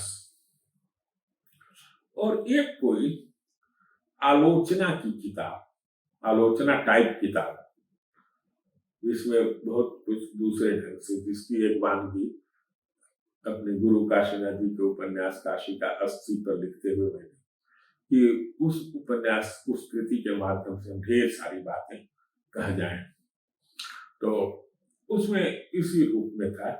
तो अभी तक तो मैं मानता हूं कि कुल 3-4 कहानियां बढ़िया से बनी हैं, तो उस हिसाब से है, लेकिन निश्चित तौर पर और भी लिखा जा सकता था। तो ये है, थोड़ा कम हुआ है, लेकिन यह जब समय है, अगर मुझे 5-7 साल और मिल गया तो मैं इधर थोड़ा सा मुक्त भी कर रहा हूँ ढेर सारी फालतू चीजों से, तो कुछ समस्याएं हैं जो सुलझ जाए तो घूमना और लिखना, ये 2 करते हुए कर ले जाऊंगा, जितना टास्क था। क्योंकि आप किसी पर बात करिए, प्रेमचंद पर बात करिए, तो घूम फिर कर 4-5 कहानियों का जिक्र होता है। निर्मल वर्मा पर बात करिए तो 2-3-4 कहानियां। तो कुल मिला जुला कर शेष तो एक लेखक के रूप में अपने को लोग दोहराते ही रहते हैं, कहानियां तो इतनी ही रहती हैं किसी के पास, और इससे ज्यादा होना भी नहीं चाहिए, क्या है। तो अगर ये बाद में, तो मैं कोशिश यही करूंगा कि इधर उधर लिख लूं, तो अपनी 6-7 कहानियों का एक संग्रह, हाँ बस, जिसमें उस शहर कोतवाल की कविता रखूंगा और रंगमंच पर थोड़ा होकर, और बहुत सारे लोगों को पसंद है सपने के भीतर, हाँ नहीं, उसको उसकी तुलना में मुझे वो खंडित प्रेम कथा ज्यादा है, वो समय बेसमय भी मुझे अच्छी लगती है। इस तरह से है। अभी जो लिखा है नटवार, तो छप कर आए तो देखें इसकी प्रतिक्रिया, लेकिन मुझे लगा कि इस कहानी से मुझे थोड़ा सा संतोष है कि इतिहास पर मैं बहुत दिनों से लिखना चाहता था, इतिहास को कैसे पढ़ा जाता है, इतिहास को पढ़ने के, तो यह मुझे बार बार लगता था कि आमतौर पर जब हम अपने बचपन की ढेर सारी बातें किसी से करते हैं तो उसमें ढेर सारा झूठ जुड़ता जाता है और हम जान भी नहीं पाते हैं। तो इतिहास में ऐसी ढेर सारी, क्योंकि बहुत पहले एक हमारे अध्यापक होते थे जिनका इस कहानी में जिक्र भी है, नटवार में इतिहास पढ़ाते थे, तो उन्होंने एक बार यह कहा कि इतिहास में पात्र सच होते हैं, घटनाएं झूठी, और कहानियों में पात्र झूठे होते हैं और घटनाएं सच होती हैं। तो उस पर उन्होंने कहा कि गांधी तो रहेंगे, सुभाष चंद्र बोस भी रहेंगे, ये सही के पात्र हैं, लेकिन गांधी और सुभाष के आसपास जितनी कहानियां हैं वो बहुत सारी उसमें झूठ होती है। होरी झूठा पात्र है, लेकिन होरी के आसपास जो है कहानियां वो सब सही है। तो इस रूप में वो इतिहास पढ़ाते थे दामोदर सिंह। कभी बड़ी मार्के की बातें किया करते थे। मैं अपने जीवन में अध्यापक वैसा ही होना चाहता था उन्हीं की तरह। क्या पढ़ाते थे, बढ़िया। आपने कई व्याख्यानों में रामकृष्ण पूजा को एक महाख्यान कहा है, महाकाव्यात्मक कृति, और कामायनी को एक लंबी कविता कहा है। जबकि जो महाकाव्य के लक्षण हैं वो कामायनी में हमें पूरे देखने को मिलते हैं कि वैसा महाकाव्य नहीं है, लेकिन नायक एक अलग तरीके से उसमें हमको दिखाई पड़ता है। फिर क्या इसकी धारणा है आपकी? एक्चुअली है क्या, महाकाव्य होते क्या? पहले इस चीज को देखा जाए। एक उसकी एक केंद्रीय धारणा होती थी कि धीरोदात्त नायक, इसमें धर्म, अर्थ, काम, मोक्ष गुणों की ये और उदात्त चरित्र वाला हो। राम की शक्ति पूजा में जो राम है ये धीरोदात्त नायक, और उसकी बुनावट और बनावट कैसी है मैं इस पर नहीं, जो केंद्रीय चीज है, जो ये सामंती युग नायकों का दौर है। राम उसी दौर के हैं भी। पौराणिक युग का नायक है मनु, लेकिन महाकाव्यों में जिस धीरोदात्त नायक की अवधारणा की गई है और पूंजीवादी युग में आकर के, परवर्ती सामंतवाद के परवर्ती युग में आकर के एक कमजोर व्यक्ति को नायक बनाया जाता है। इतना कमजोर है कि निराशा से तो डूबा ही है, पस्त हिम्मत है, दो स्त्री पर पात्र हैं, दोनों के सामने जाकर रोता है। एक तरह से वह आत्मरुदन के माध्यम से स्त्रियों की करुणा पाना चाहता है। वो करुणा के माध्यम से प्रेम, उसके कोई चरित्र में ऐसी विशेषता नहीं कि प्रेम है। श्रद्धा तो क्या प्रेम करती है, पीड़ा तो प्रेम नहीं करती है। उसके प्रति कोई उसका उस तरह का आकर्षण है। तो यह जो कमजोर व्यक्ति है, जो यह मध्य वर्ग का व्यक्ति है, ये आने वाले लंबी कहानियों का यही विषय बनता है, जो मुक्तिबोध के यहाँ बने या धूमिल के यहाँ बने। तो इसी के नाते मैं यह मानता हूँ कि हिंदी की पहली लंबी कविता, महाकाव्य का शिल्प विधान होने के बावजूद, कामायनी हिंदी की पहली लंबी कविता है। और लंबी कविता का शिल्प विधान होने के बावजूद राम की शक्ति पूजा हिंदी का अंतिम महाकाव्य है। वो उसके नायकों के आधार पर, फिर तो उनके आसपास के, चूंकि एक कमजोर व्यक्ति है तो उसकी वो सारी चीजें आ जाती हैं। जैसे उसमें कामायनी को पढ़ते हुए कई चीजों को, कि कामायनी बहुत ज्यादा महत्वपूर्ण और अर्थ खोलती है जहां वह अपने कथानक का अतिक्रमण करती है, कथानक से टूटती है। जैसे ईर्ष्या सर्ग है, ईर्ष्या सर्ग में उसे उन्होंने यह दिखाया है प्रसाद जी ने कि श्रद्धा गर्भवती है, अपने आने वाले शिशु के लिए वात्सल्य से भरी हुई है, और मनु को यह लगता है कि वह प्रेम उसे नहीं कर रही है। तो अपने अभी पैदा न हुए शिशु से, बच्चे से वह ईर्ष्या करता है। यह बात नहीं, अगर वह देखा जाए, वो पूरा उस प्रसंग को पढ़ा जाए तो वहां ऐसा कुछ प्रसंग ही नहीं। ढेर सारे, जैसे वो उस तरह के प्रेम प्रसंग पर वो उसकी पृष्ठभूमि में, पार्श्वभूमि में वो है, वह प्रेम प्रसंग है जिसमें कोई लड़की किसी लड़के से प्रेम कर रही हो और वह शादी करने जा रही हो कहीं दूसरी जगह, सुखी, और वह यह भरोसा दे रही हो कि मैं तुम्हें तब वह झुझला करके जो बोलता है और उससे तुम ये अब माया मुझसे छोड़ो और ये तुम मुझे इस तरह, कभी इस प्रसंग में उस अर्थ को पढ़ो, तुम फूल उठोगे लतिका से कंपित कर सुख सौरभ तरंग, मैं सुमन खोजता भटकूंगा बन बन बन कस्तूरीपुरम। यह जल नहीं सह सकता मैं, चाहिए मुझे मेरा ममत्व। इस पंचभूत की रचना में मैं रमण करूं बन एक तक। यह एक एकाधिकार जो होता है कोई बच्चे को लेकर नहीं होता है। मैंने किसी के साथ हम शेयर नहीं कर सकते। हमारी माँ को हमारा दोस्त अपनी माँ की तरह मानता है तो हमें कोई दिक्कत नहीं होता है। ये प्रेम में ही सिर्फ होता है एकाधिकार वाला। तो ये इस तरह से मैंने पढ़ते समय ढेर सारी चीजों को, अब अगर कथानक में देखेंगे उसको बच्चा होने लगता है, तो ऐसे ही बहुत सारे स्थल हैं जहां वह अपने कथानक का अतिक्रमण करती है। तो वहां भी करती है जब मनु चला जाता है, और वह मनु तो बाकायदे लड़ाई करके जाता है ईर्ष्या सर्ग में, लेकिन वह कहती है कि स्वप्न सर्ग में कि वे कुछ दिन जो हंसते आए अंतरिक्ष अरुणाचल से, फूलों की भरमार स्वरों में कूजन लिए कुहक बल से, फैल गई जब स्मित की माया कनक कली की क्रीड़ा से, चिर प्रवास में चले गए वे आने को कहकर छल से। अच्छा, आने के लिए थोड़ा कहा है, वो तो कह कर जाता है कि तुम सुखी रहो, मैं चाहे तुमको रहूं, मैं नहीं आऊंगा तुम्हारे पास।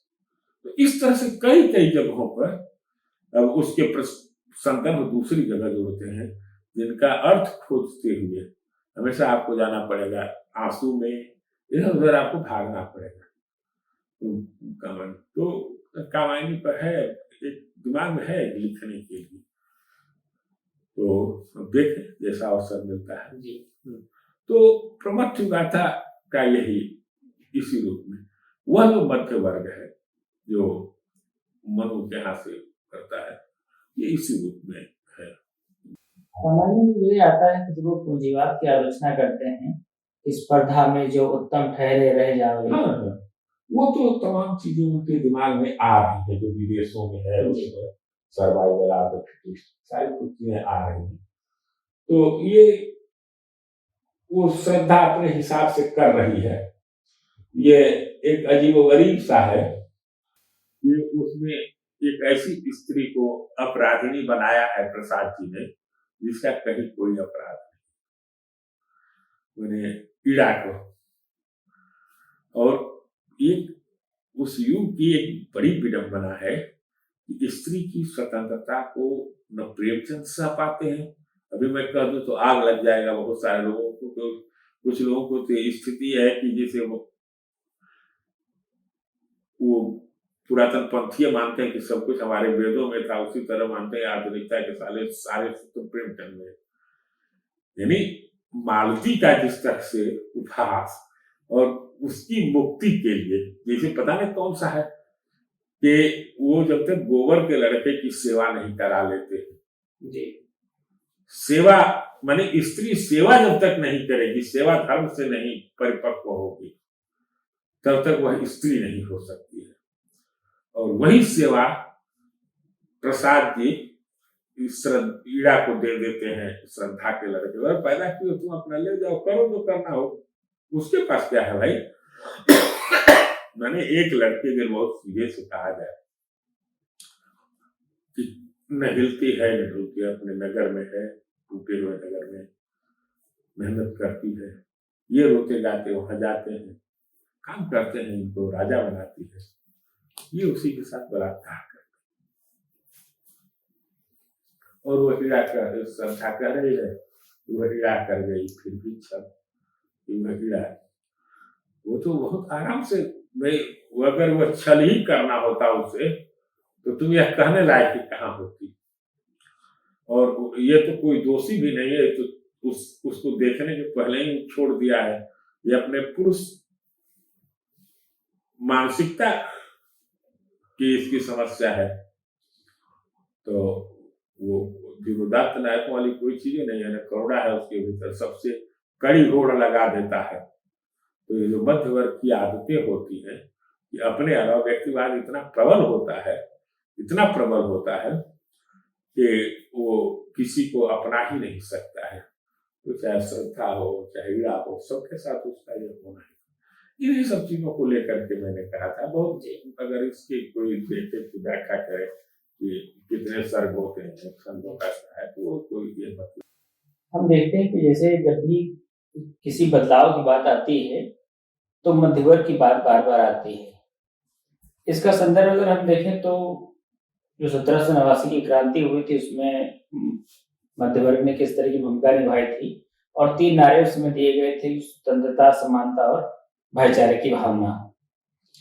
आजादी के आंदोलन में हम देखें तब भी मध्यवर्ग की हमारी भूमिकाएं दिखाई पड़ती है, जो बेहद सकारात्मक है।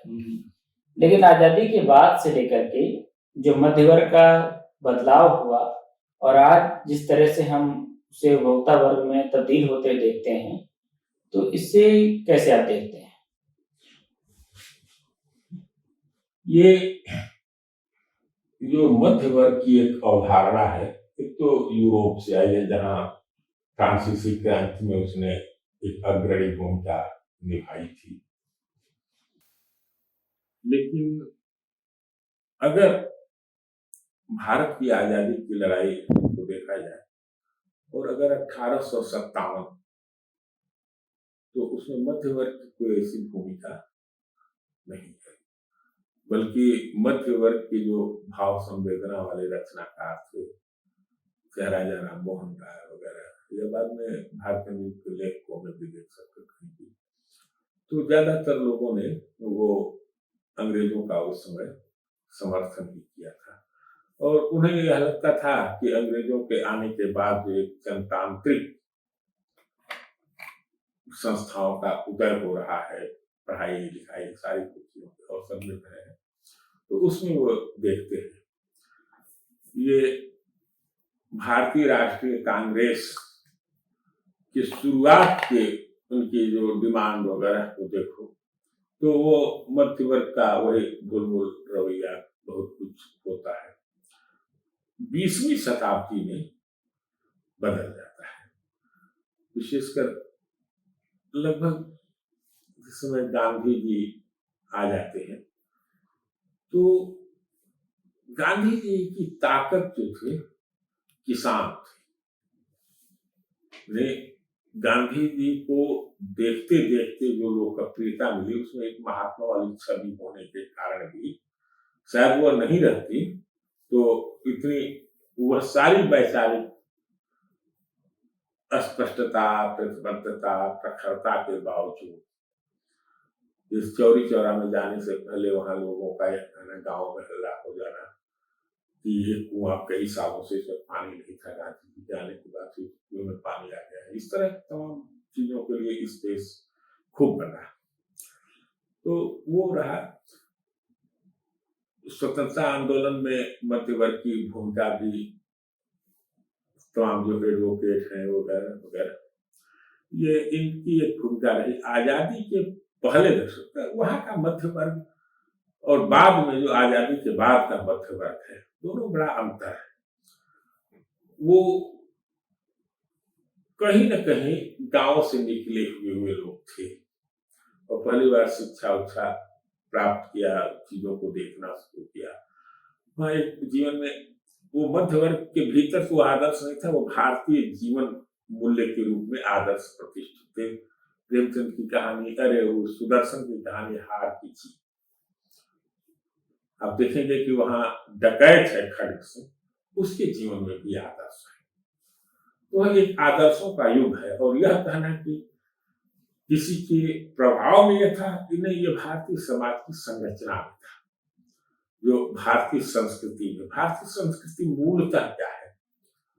अगर बहुत सारी बातें कहते हैं, दया, माया, करुणा, ये सब नहीं, ये दुनिया के हर, अगर जो भारत में ग्रामीण जीवन में जो संयुक्त परिवार होते थे, उन संयुक्त परिवारों के मूल्य ही भारतीय संस्कृति के मूल्य हैं, और वहां सब कुछ बहुत सकारात्मक नहीं है। उस भारतीय संस्कृति में, एक ग्रामीण संयुक्त परिवारों में लगभग स्त्रियों को कोई स्थान नहीं है, दलितों को कोई स्थान नहीं है, आपके निजी जीवन में कितना भी अच्छा आपका वो मित्र हो, परिवार में ले जाकर आप उसके साथ मित्रता, वो आपके चूल्हे चौके में नहीं जा सकता है बैठने। और मुसलमानों को लेकर के जो आजकल एक भाजपाइयों ने एक धारणा फैला दी है कि कुछ भी कर डालिए ये भारत के नहीं हो सकते हैं, तो एक लंबे समय तक स्त्रियों को लेकर संयुक्त परिवारों में यह माना जाता था कि अगर इन्हें आजादी दिए, इन्हें लाख इस घर को अपना घर नहीं मानती है मायके, और ये संयुक्त परिवारों में टूटने का मुख्य कारण हमेशा स्त्रियों को माना जाता था। तो स्त्रियों के लिए वहां कोई स्थान नहीं था। उसके ढेर सारे सकारात्मक, उसमें एक अद्भुत किस्म की सुरक्षा भावना थी, जैसे विकलांगों के लिए, बूढ़ों के लिए आज जो आइसोलेशन है, अगर नौकरी कोई नहीं पाया है, उसके भी बच्चियों की न पढ़ाई रुकती थी, न शादी रुकती थी। एक संयुक्त परिवार का एक ढांचा ऐसा था। लेकिन तो वहां के जो मूल्य हैं, राम क्यों है, राम एक नायक क्यों बन जाते हैं?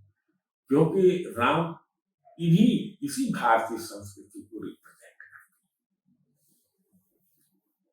और विभीषण इस संयुक्त परिवार के मूल्यों को का पालन नहीं कर पाता है। राम कहते रह गए, राम चाहते रह गए, लेकिन भारतीय संस्कृति ने, भारतीय समाज ने विभीषण को नहीं अपनाया, तो नहीं ही अपनाया। ये इस मामले में उसकी जो एक आर्थिक संरचना थी, एक बहुत विचित्र किस्म की। हर आदमी अपनी क्षमता के बराबर काम करेगा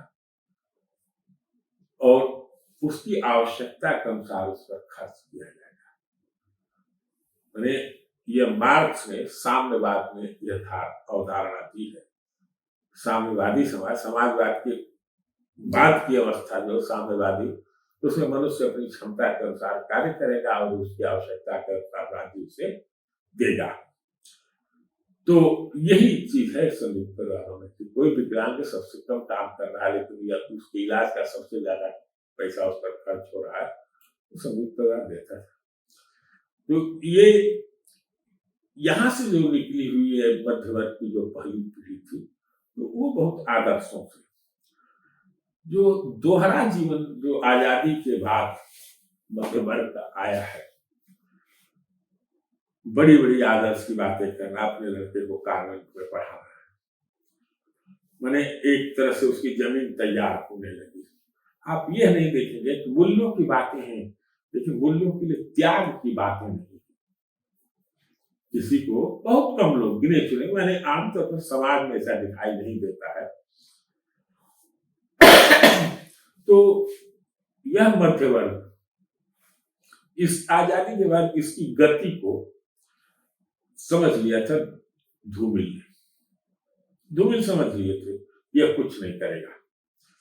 मुक्तिबोध उसमें मुक्तिबोध उसी सर्वहारा क्रांति में जो मध्य वर्ग की भूमिका, यानी पहले तो जनवादी क्रांति में उसकी भूमिका थी ही, और वो सर्वहारा क्रांति में भी वो मानकर चलते थे कि मध्य वर्ग वही अपनी बौद्धिक भूमिका निभाएगा।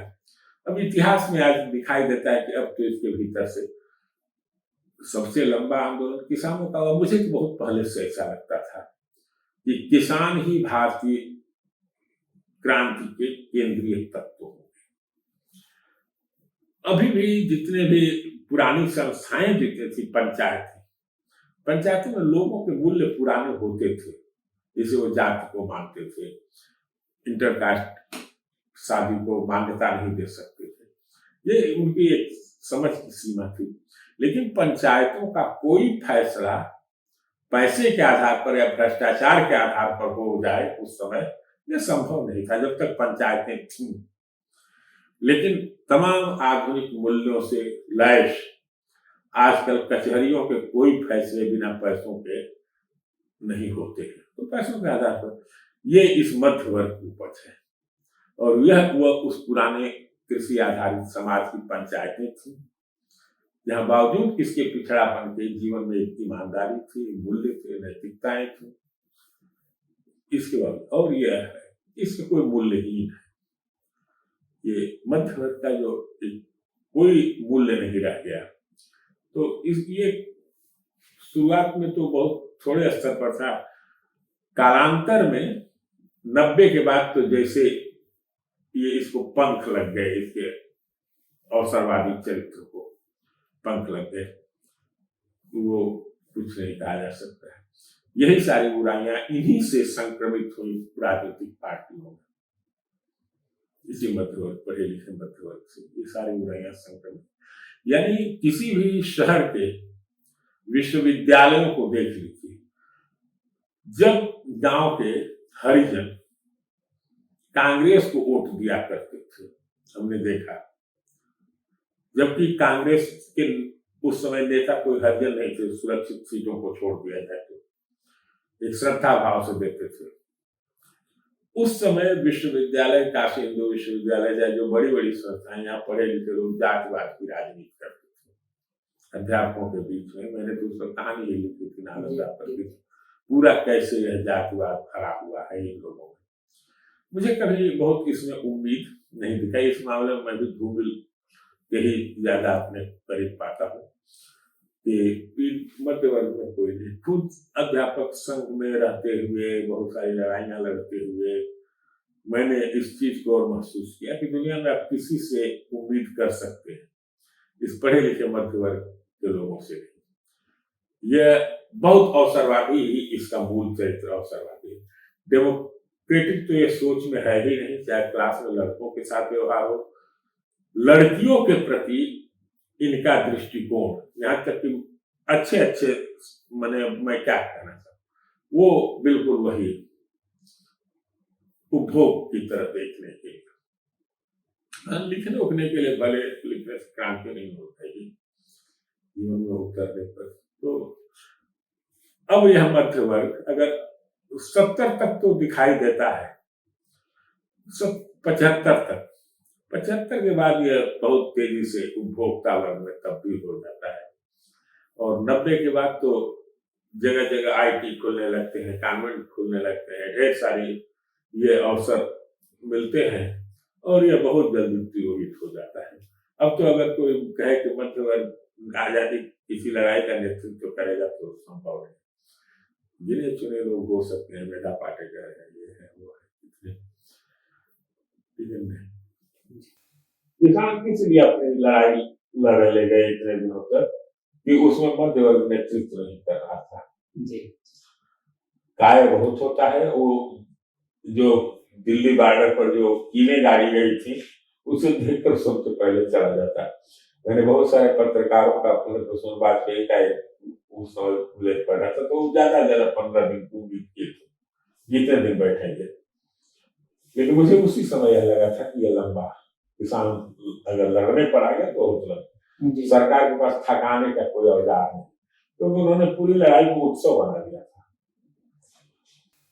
तो ये जो 75 के बाद का समय है, अगर हम आंदोलनों की का समय देखें तो उसके बाद भी कोई बहुत बड़ा आंदोलन घटित नहीं होता है।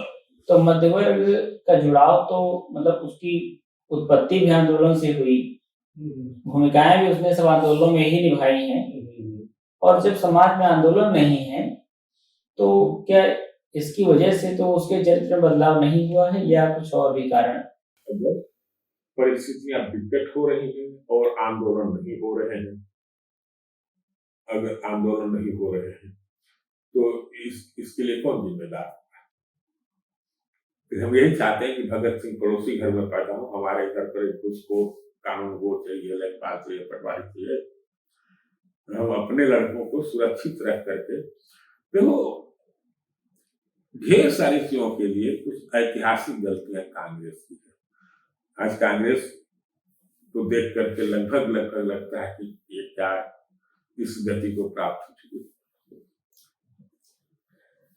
मैं उन दिनों वाईडी कॉलेज में था, लखीमपुर में, और छात्र संघ पर प्रतिबंध लग रहा था। संयोग से जो भी सत्ता में रहता है वो ये नहीं सोचता है कि उसको लगता है कि छात्र संघ मतलब गुंडागर्दी। ठीक है, गुंडागर्दी होती है, गुंडागर्दी तो संसद और संसद में पहुंचे हुए लोगों के द्वारा भी होती है, विधानसभाओं में। तो वाईडी कॉलेज में एक बार अध्यापकों की मीटिंग हो रही थी, प्रिंसिपल चाहता था कि छात्र संगठन कर दिया जाए। तो लगभग जैसा प्रिंसिपल चाहता है वैसा ही अध्यापक बोलते हैं कि साहब ये लोग पढ़ते नहीं है, नकल और ये वो यही सब। तो मैं अकेले खड़ा हुआ था, तो मैंने कहा कि तुम विधानसभाओं को भी भंग कर दिया जाए। मैंने कहा कि जहां जनतंत्र नहीं था सोवियत रूस में, आज वहां जनतंत्र की मांग हो रही है। तो छात्र संघ पर जो कांग्रेस के समय में प्रतिबंध लगा, चाहे वो जिस आरोप के साथ उन्होंने लगाया, लोकतंत्र पर वो बहुत बड़ा हमला था। अगर 80 के समय का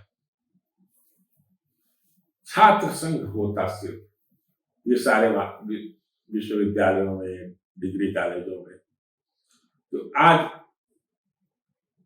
तानाशाही का रथ इतना निर्विघ्न रूप से चारों ओर नहीं दौड़ता। क्योंकि अगर जब आप जैसे संसद है, उसके लिए योग्य सांसद चाहिए, विधानसभाएं हैं, योग्य विधायक चाहिए, तो आएंगे कहां से? कहां से आएंगे? वो इंजीनियर चाहिए अगर बिरला को, तो वो इंजीनियरिंग कॉलेज खोलते हैं, जो पढ़े लिखे लोग हैं। तो इन छात्र संघों से जो लड़के निकलते थे, वही तो बाद में जाकर के विधायक होते थे, सांसद होते थे। तो एक घटना मैं बतलाऊं, तुम नाम सुने हो गए इनका, ये चित्तू पांडे का, बलिया में। चित्तू पांडे को अंग्रेजी नहीं आती थी, संसद में चुन करके गए थे, और उन्हीं के साथ बलिया के और थे जिनके छोटे भाई चौरी चौरा वाला जब आंदोलन हुआ तो वहां दरोगा थे, कांड हुआ था। उनसे बहुत एसपी कहता था कि अपने भाई को पकड़वाइए, उनका क्या नाम था वो खड़ा था, तो कहे जब छोटे भाई थे तो कहे कि नहीं, भैया के लिए कोई साहब हमें आप नौकरी कर दे दीजिए, चाहे निकाल दीजिए। एसपी से उन्होंने कहा तो हम भैया के लिए मुखबिरी थोड़े करने जाएंगे। उनका नाम था राधे मोहन। बाद में आजादी मिली तो ये दोनों लोग, राधे मोहन सिंह जिनके भाई दरोगा थे चौरी चौरा कांड के समय, और चित्तू पांडे, तो राधे मोहन सिंह को पुलिस ने मार दिया था जब पकड़े गए थे, तो उनका कान से कुछ सुनाई नहीं देता था। चित्तू पांडे को सुनाई देता था, लेकिन अंग्रेजी समझ में नहीं आती थी। दोनों लोग संसद में गए, तो अब पैसे तो अगर इन्हें सुनाई देता तो वो बता देते कि क्या है बोला जा रहा है, इन्हें अंग्रेजी में ही उस समय चलता था। तो इन लोगों ने, दोनों लोगों ने कहा चलिए हम लोग त्याग पत्र दे दें, कोई अच्छा आदमी यहाँ कर जाए। तो ये कांग्रेस के राधे मोहन सिंह और चित्तू पांडे, इसलिए उन लोगों ने त्याग पत्र दे दिया कि हम जाकर वहां क्या करें। मतलब हम ये कांग्रेस की बात मैं नहीं कर रहा हूं, उस समय आप चाहे समाजवादियों के बीच में देखिए, कहीं भी तो इस तरह के नेता हुआ। अब तो लगभग सोसाइटी जिस अवस्था में पहुंच गया, समाज का ही एक पतनशील समाज का पहुंच गया, इसमें यूथ फ्रस्ट्रेट है, तो उसके ऊपर तमाम सपनों का दबाव है। पिता के सपने अलग हैं, उसके अपने सपने अलग हैं, घर परिवार के अलग हैं, और कहीं कोई एक अंधेरा भविष्य है। तो इसमें किसी एक पार्टी को उत्तरदायी नहीं माना जा सकता है। लंबे समय तक जो देश में शासन व्यवस्था रही है, उसको मेरा साथ गया है। राजनीतिक पार्टियों का तो चरित्र कई बार आप कहते हैं कि उनका एक होता है, पार्टियां बदलती हैं, सत्ता का चरित्र एक होता है। जी जी जी, सत्ता का चरित्र एक होता है, और जब सत्ता में नहीं रहती है तो पार्टियां अपने घोषणा पत्रों पर बात करते हैं, अपने विचारों पर बात करती हैं।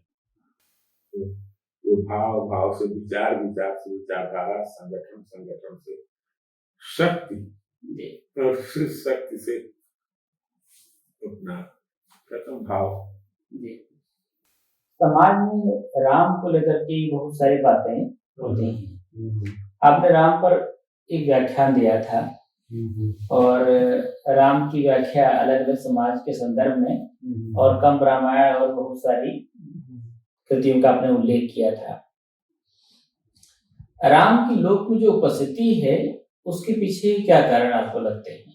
कभी कभी किसी चीज को बार बार सुनते हुए उसके मूल अर्थ पर हमारा ध्यान ही नहीं जाता है। आप इस बात को सोचिए कि समाज तो यही है, एक लड़का जिसका कल राज्याभिषेक होने जा रहा,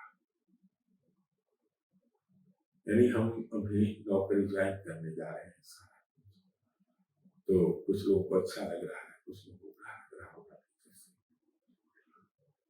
और वहां हम जाए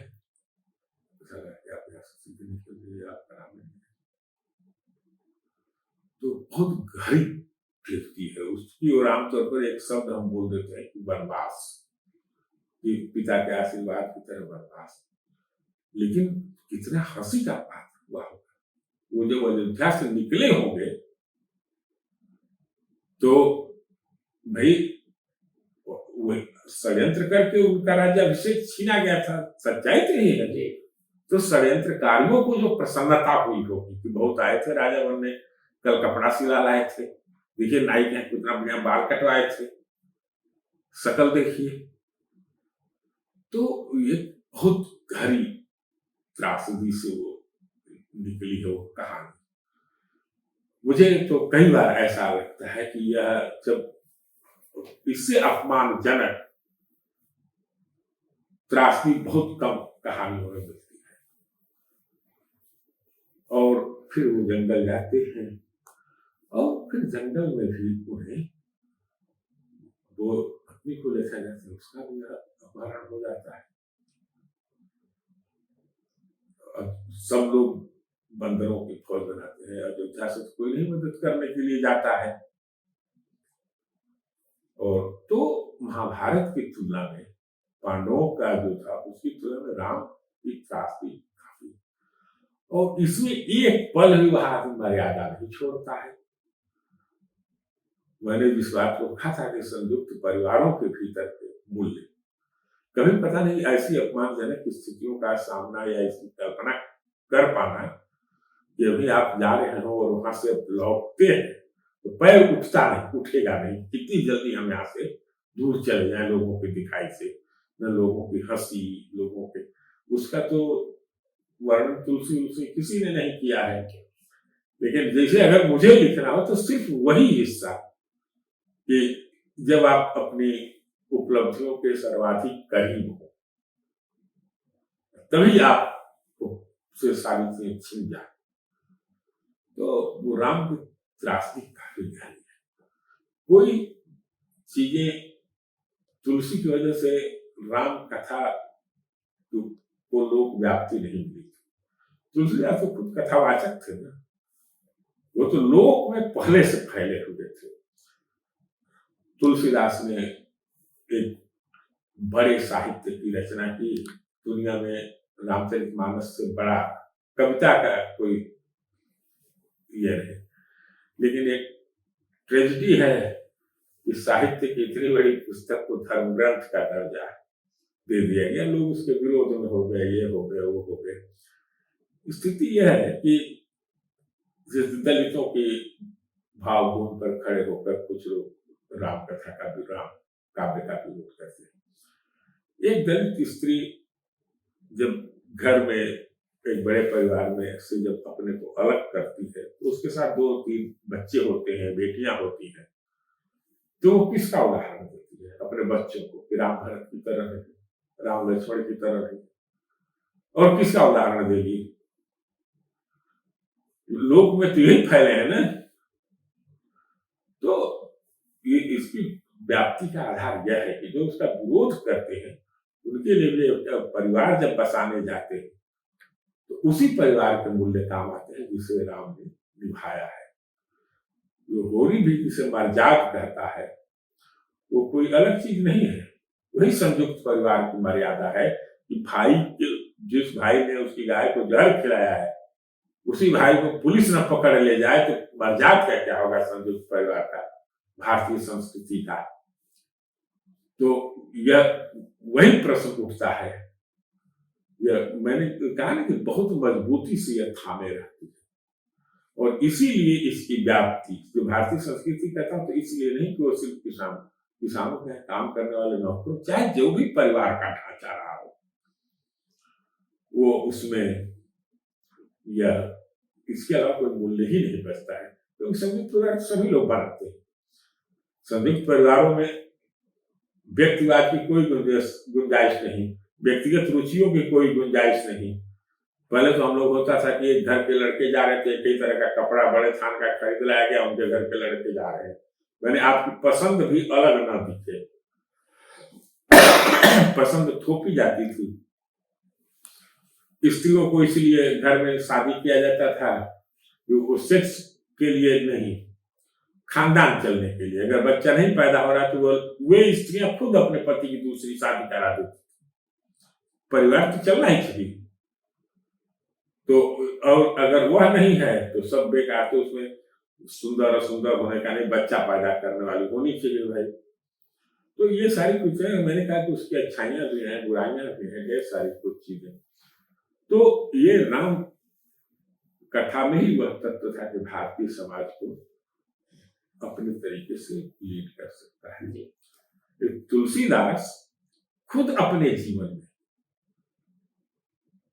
भाई उन्हीं मूल्यों के, जैसे लोग कहते हैं कि पोगापंथी मूल्यों के, प्रतिक्रियावादी मूल्यों के, उन मूल्यों के सबसे ज्यादा शिकार तुलसी तो कबीर के लिए तो जो किंवदंती है कि वो पैदा हुए थे, मान लीजिए जुलाहा परिवार में पैदा हुए या कहीं दूसरी जगह पैदा हुए थे, जुलाहा परिवार में पालन पोषण हुआ, जो भी पैदा तो हुए, लेकिन तुलसी तो अच्छे घर में पैदा हुए थे, लेकिन इसलिए घर से बाहर निकाल दिए गए तो पुराने मूल्यों की वजह से, पोगापंथी मूल्यों की वजह से, उन मूल्यों की वजह से। तो उन मूल्यों का शिकार तो तुलसी कबीर से ज्यादा हुए। बचपन को जिसके माँ बाप छोड़ दें तो वह तुलसी बड़े कवि हैं, बस इतना ही। क्योंकि जिस तरह से कबीर ने स्त्रियों के लिए गालियां दी, तुलसी के मुंह से यह निकल ही नहीं सकता। ठीक है, वो कह देते हैं कि साहस वृषा चपलता माया भय अविवेक असोच अथाया, ये उतना है जितना भारतीय संस्कृति में किसानों के आमतौर पर स्त्रियों के लिए कह दिया जाता है। लेकिन वही आदमी जानता है कि वो कहते हैं कि जन ले हुमा तु कलंक करुणा परिहरम अवसर नहीं, सुख दुख जो लिखा लेला। वो उस युग का एक परिवेश है जो बहुत प्रामाणिक ढंग से तुलसी में बोलता है। और वह युग अगर अपने को मूर्तमान करता है सबसे ज्यादा तुलसी के यहाँ है। कबीर के यहाँ भाई ठीक है, कबीर पोगापंथ के विरोधी थे, लेकिन कुंडलिनी जगाना एक कौन प्रगतिशील चीज है? तो बस जातिवाद का विरोध करना एक प्रगतिशील चेतना है। लोग तुलसी कहते हैं कि काहू के बेटा सो बेटी न ब्याह, काहू के जात बिगाड़ न सो, तो वो भी उसकी भर्त्सना करते हैं। लेकिन इस तरह से नहीं कि वो सतगुरु कवि है ना, एक कवि के रूप में अगर मूल्यांकन किया जाए, समाज सुधारक होते चलिए यहाँ वहां गुरुदेव को अंग पर 600 जो है आप लिख दीजिए गुरु की महिमा पर। क्या मतलब है? एक ही बात को दोहराई तो रहे हैं। सतगुरु को अंग हो, चाहे विरह को अंग हो, चाहे जो हो, तो बातों का ये है, रिपीटेशन ज्यादा है। पोगापंथ कबीर में तुलसी से कम नहीं है अगर यह देखा जाए। तुलसी में वो है जो आमतौर पर किसान जीवन में था। ये तो ब्रह्म को के खोज के नाम पर ले आए हैं। कुंडलिनी सहस्रार कौन सी योग साधना की पद्धति है भाई? ये तो गोपियां जैसे मजाक उड़ाई है कि जो अंग साधते वो तो तेसर बसत ईसपुर काशी। तो कबीर के लिए वो कहते हैं कि वो काशी उसी में ऐसे लोग बसते हैं और जाकर उन्हीं को योग साधना सिखाओ। तो ये है, लेकिन इस रूप में नहीं देखना चाहिए। पूरा एक भक्ति आंदोलन के भीतर, जिसे उन्होंने कहा है हजारी सा द्विवेदी ने और रामचंद्र शुक्ल ने कहा कि मुसलमानों का आक्रमण हुआ, हिंदुओं के मंदिर तोड़े जाने लगे, तो लोगों को लगा कि इससे तो सांप्रदायिक महत्व बढ़ रहा है। फिर उन्होंने कहा कि ये वहां से आया है, क्या नाम से, दक्षिण के आलवार संतों के, आलवारों की पूरी कविताएं मैंने पढ़ी। मुझे तो कहीं नहीं लगा कि जो भक्ति आंदोलन हिंदी का है वो तो पूरी तरह से अवतारवाद का है। वैष्णव का कृष्ण अवतारी है, वहां राम अवतारी है, कृष्ण पर ही ज्यादातर है। लेकिन जो हिंदी का जो भक्ति आंदोलन है यह कृष्ण अवतारी नहीं है।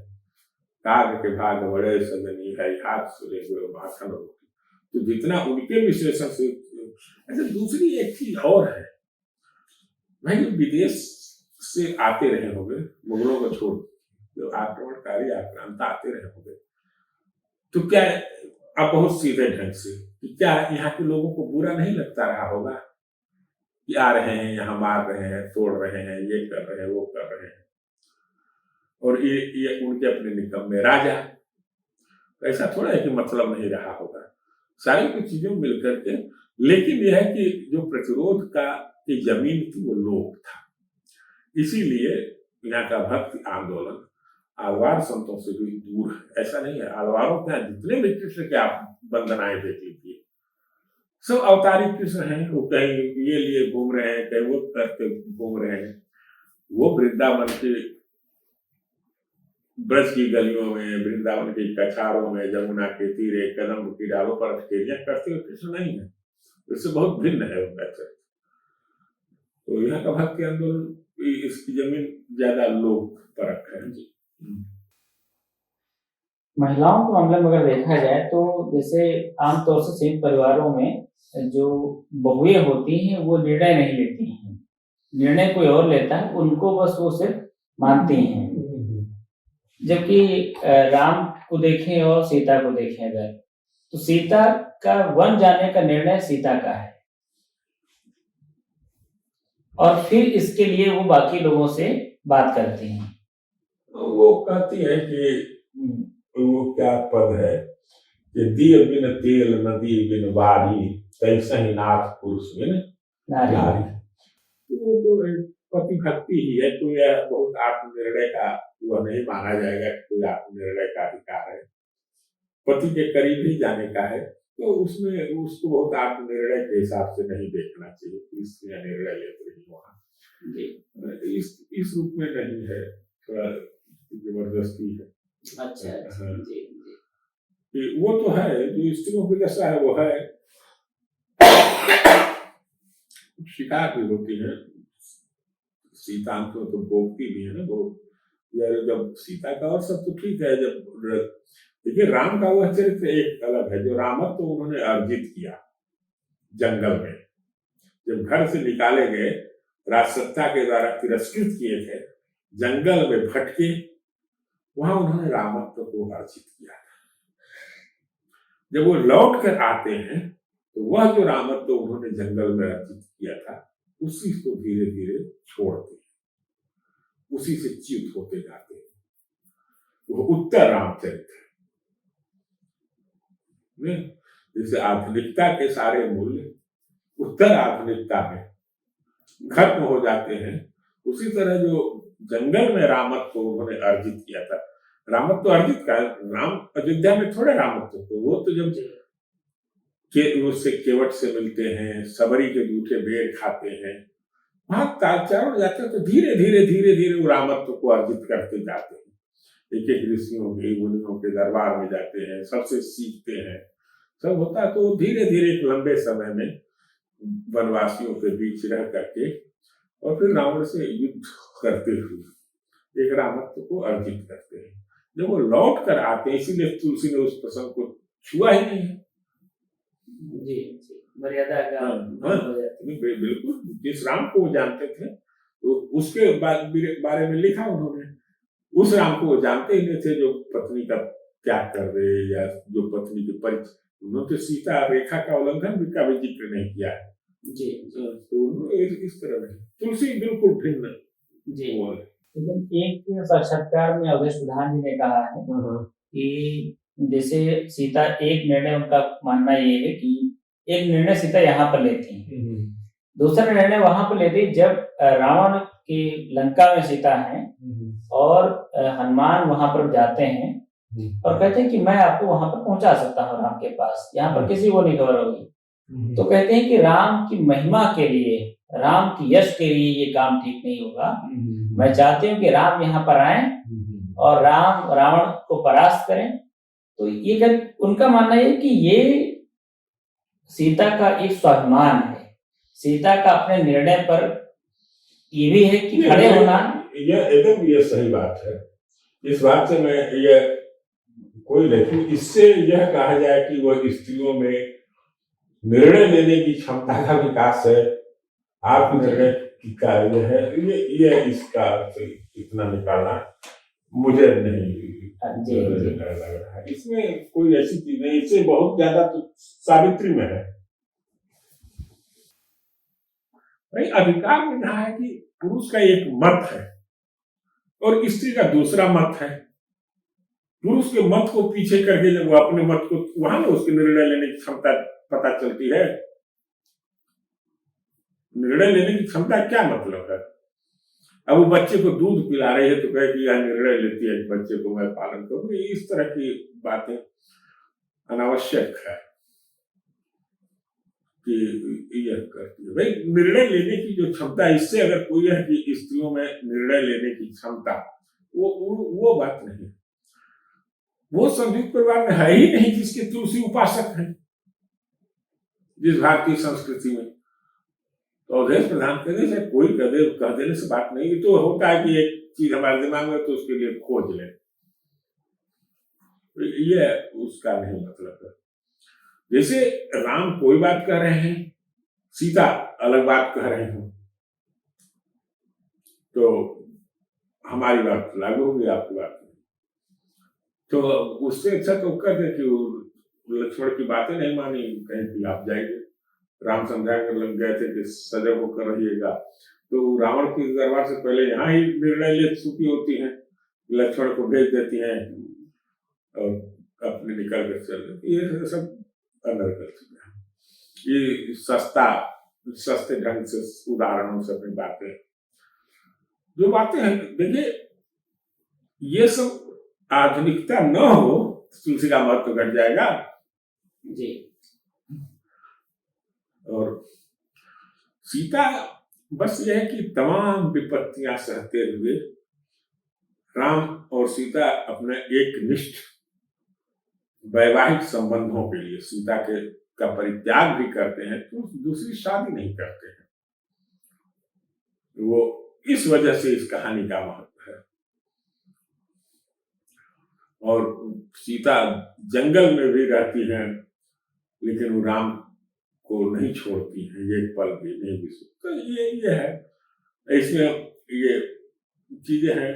तो ये कोई बहुत महत्व, इससे हम कहें कि स्त्री के निर्णय लेने की क्षमता, निर्णय लेने की क्या क्षमता है भाई? निर्णय लेने की क्षमता जो स्त्री के आत्मनिर्णय के अधिकार की बात है, तो पुरुष सत्ता के विरोध में है ना।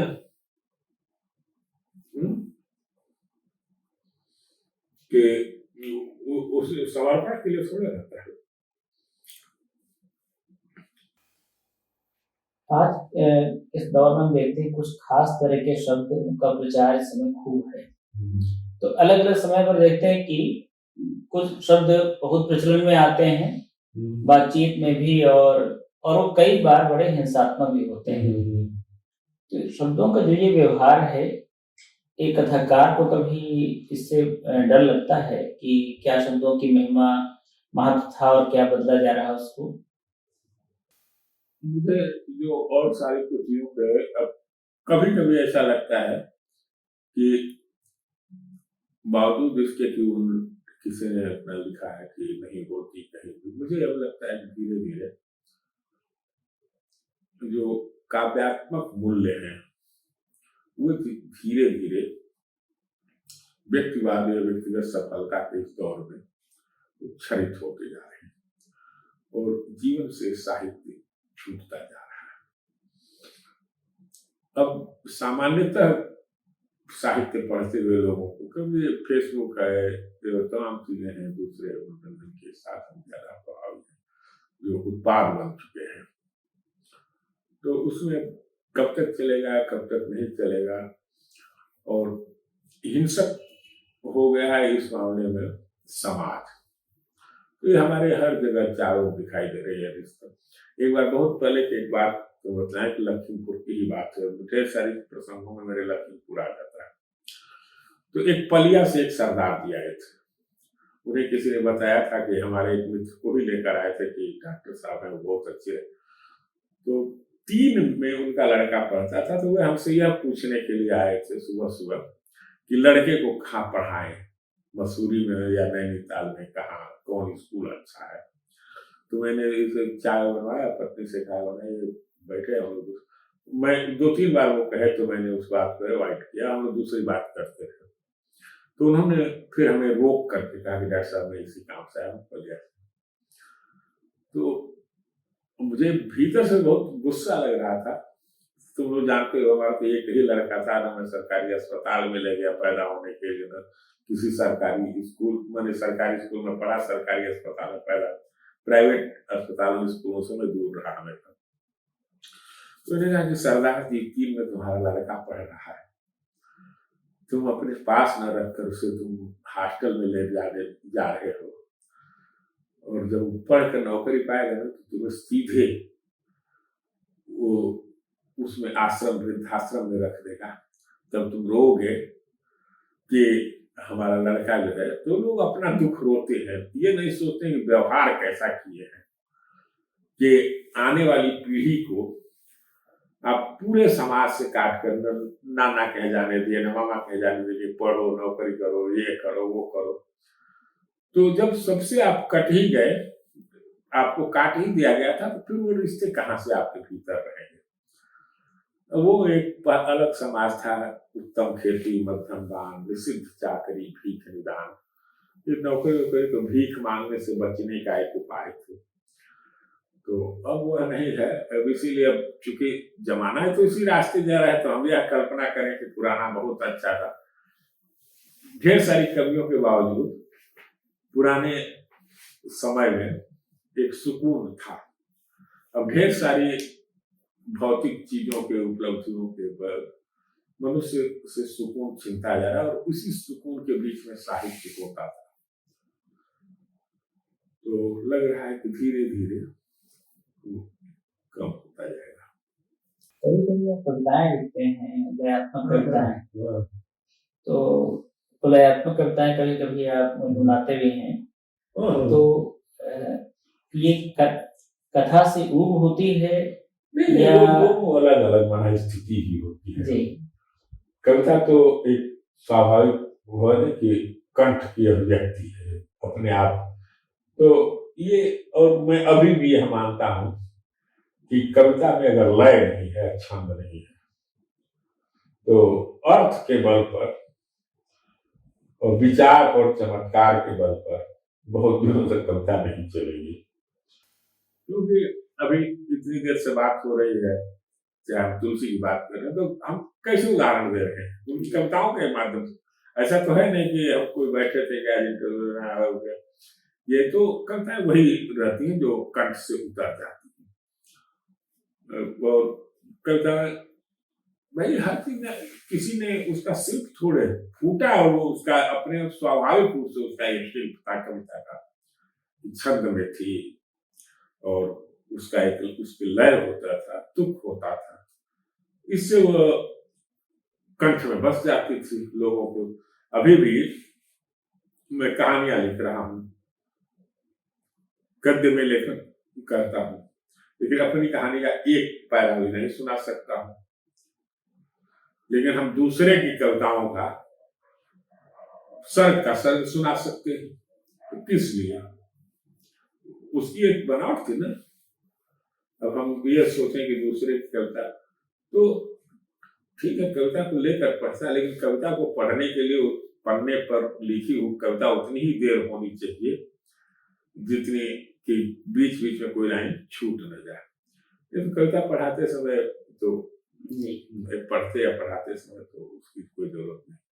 बहुत सारी कविताएं ऐसी होती हैं जो अपने आप कंठ से फूट जाती हैं, और ढेर सारी अतुकांत कविताएं भी अच्छी लिखी गई हैं अर्थ की वजह से, लेकिन उसमें अर्थ की भी लय होती है।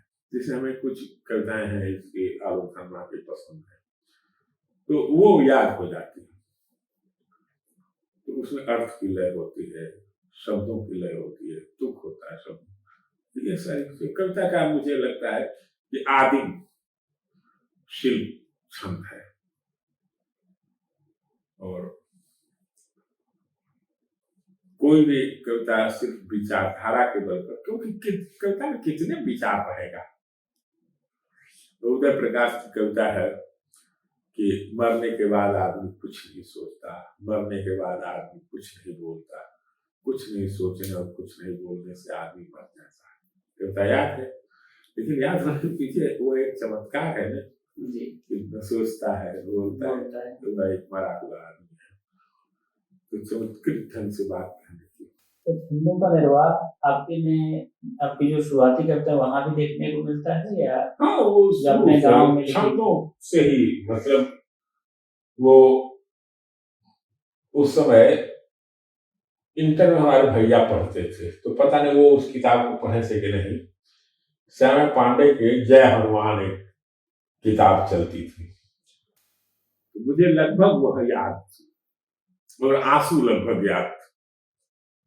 वरिष्ठ कीस का वदन गाढ़ लाल हो उठा, समग्र गाते ही महा करा। बहुत दिन बाद सुना, उठे कि दिगंत में अवर्णी ज्योति छा गई, कपीश के शरीर में प्रभा स्वयं समा गई। तो ये सब चीजें अपने आप याद हो जाती हैं। उसी समय माखनलाल चतुर्वेदी की कविता थी, आग से आग की मंत्रणा से कहा, भाग के देवता को जगाने चलो, लाख लाशों चरण पर चली आएगी, मुक्ति की मानवी को मनाने चलो, एक ललकार दो जाग जाए धरा, क्या धरा है दुलारो न दुर्भा। तो ये सब कविताएं थी। तो हमारे संस्कार उसी से परे हैं, तो उसे अभी भी मैं पसंद करता हूँ। उस तरह के चीजें मैं एक गद्य की सीमा जानता हूँ और कविता का विस्तार भी करता हूँ। कविता की आवाज दूर तक है, निश्चित तौर पर किसी भी कवि कथाकार हुआ नहीं। तो आप नाम नहीं जानते हैं और कोई गीत बस गया तो बस गया, होठों से एक आदमी को उतारता है और करोड़ों लोगों के कंठ में बस जाता है।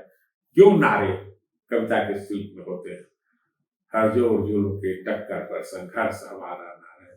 ये संघर्ष करते हुए आंदोलन तो विचारों पर चलते हैं, उन्हें क्यों कविता के शिल्प की जरूरत पड़ती है। तो संविधान का प्रस्तावना पढ़ो तो लगता है कविता है पूरी। तो हम भारत के लोग, ये पूरा संबोधन ही एक कविता का संबोधन लगता है। कम्युनिस्ट पार्टी का घोषणा पत्र पढ़ो, मार्क्स ने जो लिखा, पूरे यूरोप को आज एक भूत सता रहा है। भूत प्रेत तो मार्क्स नहीं मानते थे लेकिन जो प्रतीक देते हैं, पूरे यूरोप को एक भूत सता रहा है, कम्युनिज्म का भूत। तो ये कविता के तत्वों से गद्य की भाषा भी मजबूत होती है। शहरों को लेकर के आपके मन में क्या भाव आता है? जैसे छोटे शहरों में आप रहे हैं और महानगरों में भी रहे हैं, कौन सी जगह ऐसी हैं जो ज्यादा मन के करीब होती हैं? देखो, मैं जब जीवन में नौकरी करने के लिए आया तो मुझे एक बड़ा दिशा अध्यात्म को लेकर बहुत आकर्षण था मेरे मन में। खूब पढ़े और खूब पढ़ा। लगभग 24 साल तक लखीमपुर में, 9-10 साल यहाँ शकुंतला मिश्रा में और 3 साल छत्तीसगढ़ में भी रहा। मुझे या तो मैं गलत समय आया ही नौकरी में, मुझे लगता है कि ये शिक्षण संस्थाएं जो है षड्यंत्र का अड्डा हो चुकी है। मतलब अध्यापकों के रूप में सबसे गंदे विचार करने वाली चीजों पर अपनी राय रखने वाले लोग मुझे दिखाई दिए। और अभी मैं एक दिन उस किताब की दुकान पर गया था, तो उस यूनिवर्सल वाले के यहाँ, तो उसने कहा कि मेरे यहाँ कभी लखनऊ विश्वविद्यालय से कोई अध्यापक नहीं आता है किताबें खरीदने, लड़के आते हैं। ये है तो बहुत, और कुछ उसमें यूजीसी अपने आग में घी डाल रही है, तो एक अजीबोगरीब सा माहौल हो चुका है। मुझे कभी कभी इसीलिए जिससे होता है कि मैंने अपराधियों पर कई जिससे समय में तो लगता है कि अपराधियों की दुनिया इनसे बहुत अच्छी है। उन्हें कम से कम अपने नैतिक कहने और कहलाने का कोई मुगालता नहीं है। और ये तो है कि सारे कुछ तो बहुत अच्छा नहीं। हाँ, ये है कि विश्वविद्यालयों में या छोटे कॉलेजों में लड़के होते हैं, तो ये अच्छी बात है कि आप, लेकिन लड़कों के साथ रहिए तो लोग उसका भी मजाक उड़ाते हैं। तो ये है अपना। मैं तो ज्यादातर मैंने अपने जीवन में नौकरी में अच्छे स्टूडेंट्स के ही साथ मेरा समय बीता है, और मैं नहीं कर सकता हूँ कि इतने दिनों में नौकरी करने के बाद कोई अच्छा मित्र मिला हो अध्यापक के रूप में। कुलीग्स मिलते हैं, अपने अपने सबको मतलब होते हैं। पछतावा तो बहुत नहीं है, लेकिन यह लगता है कि किसी दूसरे ढंग से कभी कभी क्या लगता है दूसरी संस्थाएं मिली होती नौकरी करने के लिए, दूसरे ढंग से नहीं, क्योंकि अध्यापक के लिए के अलावा मुझे और किसी नौकरी का कभी कोई आकर्षण नहीं रहा। तो अध्यापक ही चाहता तो, लेकिन यह लगता था कि कुछ अच्छी संस्थाएं मिली होती। यूपी और बिहार के इस माहौल से थोड़ा अलग। मैं जब छत्तीसगढ़ में रहा तो इस मामले में मुझे थोड़ा सा यह लगा कि वहां का माहौल मुझे अध्यापकों का नहीं, अध्यापक तो चाहे बीएचयू के हों चाहे वाईडी कॉलेज के, एक ही आदत के लगते हैं, क्योंकि सब वहीं से पढ़ कर आते हैं और वही उससे गुरु मंत्र लेकर आते हैं, वही इनकी आदत से, तो वहां तो वही होता है। लेकिन वो लगा कि लड़के जो हैं और जो परिवेश होता है शहर और का, तो इस मामले में तुम्हारा अच्छा है गोवा में तो यहाँ माहौल और खराब है। और मेरे तो हमेशा बहुत प्रिय नहीं हो सका कभी प्रिंसिपल का या वाइस चांसलर का, तो दूसरे तरह के तनाव ज्यादा नौकरी में झेलना पड़ा। तो कभी कभी लगता है इसीलिए वो राम वाला जो मैंने प्रसंग सुनाया ना कि अभी आप बने बैठे हैं, आपने इनका किया वो किया ये किया, दूसरे दिन जब आप वहां से हटते हैं तो वही है कि सब चीजें वही लगती हैं कि राजीव लोचन राम चले तज बाप का राज बटाओ कि नहीं। मैंने सोचिए पिता के राज्य को, यह जैसे रास्ते में किसी का घर हो, हमें राज्य छोड़ते तो काफी खराब। अगर मुझे उस पर लिखना तो मैं सिर्फ वही प्रसंग पकड़ूंगा कि एक दिन कैसे जो राजदरबार में चापलूसों की भीड़ है, कल नाई कैसे बात कर रहा, पंडित जी कैसे बात कर रहे हैं, ये कैसे वो कैसे, कल राज्याभिषेक होने वाला है वो पता है, फिर जो दूर दूर तक न दिखाई दे, जिसे उन्हें होता है कि नालंदा पर विद्ध में है कि बीमार पड़े हैं वो चूड़ामणि और अचानक इंटरव्यू के समय आ जाते हैं तो सब भागते हैं देख न ले, तो इसे राम के साथ कोई देख न ले तो कल से हमारा क्या होगा।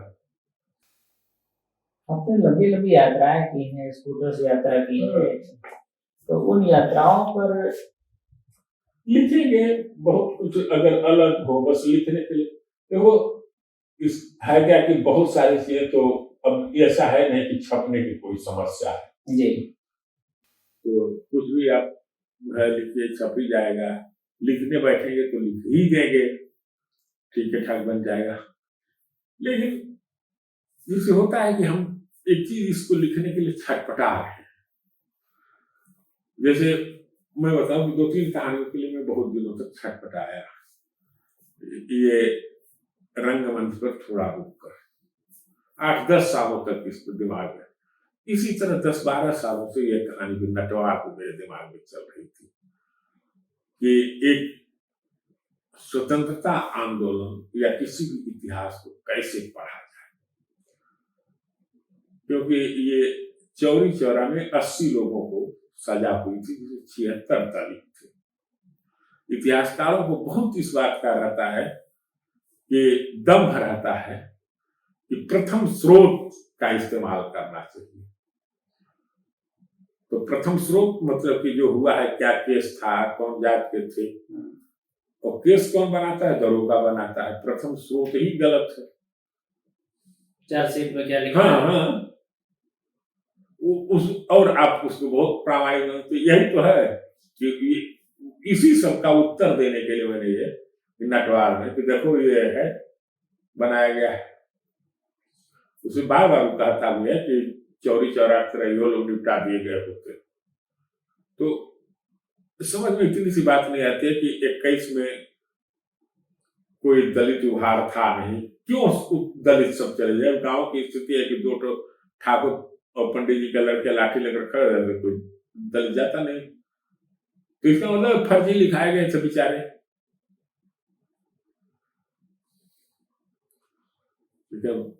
भाई प्रथम स्रोत तो वही कहता है। तो मूल बात है कि किसी भी सत्य के पास पहुंचने का रास्ता क्या हो सकता है, और आप पहले बना लेंगे प्रथम स्रोत होता है, द्वितीय स्रोत होता है, तो ये सही नहीं। अब तो नौकरी का इतिहास सीखा जा रहा है और बहुत सारे अरे इनको क्या करना है, ये देखो गंभीर बातों में इन्हें अगर उदाहरण बनाकर नृशंस सत्ताओं में एक से एक निकम्मे हुए हैं, तो इसमें मोदी का हो जाना कोई बहुत आश्चर्य। भाई यहाँ रंगीले शाह का भी शासन रहा है, तो दिन भर हरमों में सोते रहे हैं। एक से एक देश में तो बहुत, लेकिन यह तो बहुत बड़ी चीज ये थी कि किसान बचे हुए थे, और तो देश बचा रह गया। अब किसान तो उस रूप में है नहीं, किसान तो है ही, लेकिन निर्णायक ताकत तो है नहीं। तो कब ये क्या देश बेच दें, और बेच देंगे तो क्या इनसे भी खराब कोई आएगा। भाई खरीदेगा तो अमेरिका ने खरीदेगा, पाकिस्तान तो खरीद नहीं लेगा, तो बेच देंगे तो इनसे खराब क्या आएगा। आपने एक लेख लिखा था कि मुसलमानों को लेकर के राष्ट्रवाद का, बिल्कुल, वो उस लेख के बहाने से आपने बहुत सारे लोगों को याद किया। जैसे आपका किसने लाइट का काम किया, किसने घर में फर्नीचर का काम किया। और जब हम आज के समय को देखते हैं तो मुसलमानों को लेकर के दूसरी धारणा बनती है। इसमें बताओ कि अगर आदमी अपने अनुभवों को ईमानदारी से कहे, तो आज आप दिन भर में अपने किसी काम के लिए खोज लीजिए, बिजली का मिस्त्री आपको मुसलमान मिलेगा, स्कूटर का मिस्त्री मुसलमान मिलेगा, वाल पुट्टी करने के लिए मुसलमान मिलेगा। मतलब मैंने तो 2 जगह घरों पर काम कराया, यहाँ का पूरा वो हसमत मियाँ और सिराजुद्दीन ने काम किया है, वो वहां भी ऐसे मुसलमान थे सब। तो ये पूरे रेसे में गुथा हुआ रहा है यह समाज। और इसमें आप किसी को, वही है कि कर रहे हैं लोग, और एक लंबे समय से किया जा रहा है। ये पाकिस्तान का बंटवारा हुआ तब से मैंने मुसलमानों को लेकर के, नहीं तो छुआछूत को लेकर जितना लोग बतलाते हैं, तो उसमें मैंने लिखा है कि हमारे यहाँ समतुल्ला चाहते थे, तो माँ खाना देती थी, एक बार उनकी कलछुल छू गई थी उनकी थाली से, बहुत तेज माँ को डांटे थे। तो वो लोग इन चीजों को ऐसे इतना नहीं गहराई से लेते थे, बहुत सब चलता रहता था चीजें। जो आधुनिक जीवन में क्रूरता आई है, सामंती दौर में एक उदारता भी थी उनमें। वही एक हमारे यहाँ शादी अपने लड़के कर रहे थे, और लड़के की शादी जिस घर पर कर रहे थे वो घर वाले बड़े दरिद्र थे और वो काफी संपन्न आदमी थे। तो उन्होंने अपने पास से उस जमाने में 20,000 रुपया दिया था कि तुम सबके सामने यह चढ़ाना। तो ये इज्जत रही कि 20,000 दहेज चढ़ा। हम लोग छोटे थे, 1-2 में पढ़ते थे, तो ये बात सुनाई पड़ी थी। और आज 20 लाख लेते हैं और ऊपर 1 रुपया का सिक्का चांदी का दिखावा करते हैं कि दहेज प्रथा के विरोधी है। ये तो अब ये इस उदार व्यक्तित्व से वह पिछड़ा व्यक्तित्व महान है ना, है। स्त्रियों को ठीक है, वो एक उनकी समझ की सीमा थी कि स्त्रियों को घर में घूंघट में रखा, पढ़ने नहीं दिया, ये उनकी समझ की सीमा थी। तो मैंने, लेकिन वो यातना दायी होकर यह नहीं करते थे कि हम यातना देंगे, ये उनके समझ की सीमा थी। शूद्रों के साथ उन्होंने यह किया, समझ की सीमा थी, क्योंकि रुहाना नहीं थी। बहुत सारे लोग ऐसे गांव में मिल जाते थे पुराने, कि उनके नौकर को अगर आपने मार दिया तो वे अपना अपमान महसूस करते थे। तो ये स्थिति है। और सबसे ज्यादा है कि गांव नष्ट हो गए, गांव में कुछ बचा नहीं है। बिल्कुल जैसे होता है ना कि अपने माथे पर अपना ही कंकाल ढो रहे हैं लेकर के, गांव आज अपने ही कंकाल को ढो रहे हैं अपने माथे पर। बहुत सारी चीजें आज हमको देखने को मिलती हैं, कितने सारे माध्यम हैं कहने के लिए, अपने व्यक्त करने के लिए, लेकिन कथाकार को जब कुछ लिखना होता है तो क्या ये सारे माध्यम उपयुक्त नजर आते हैं?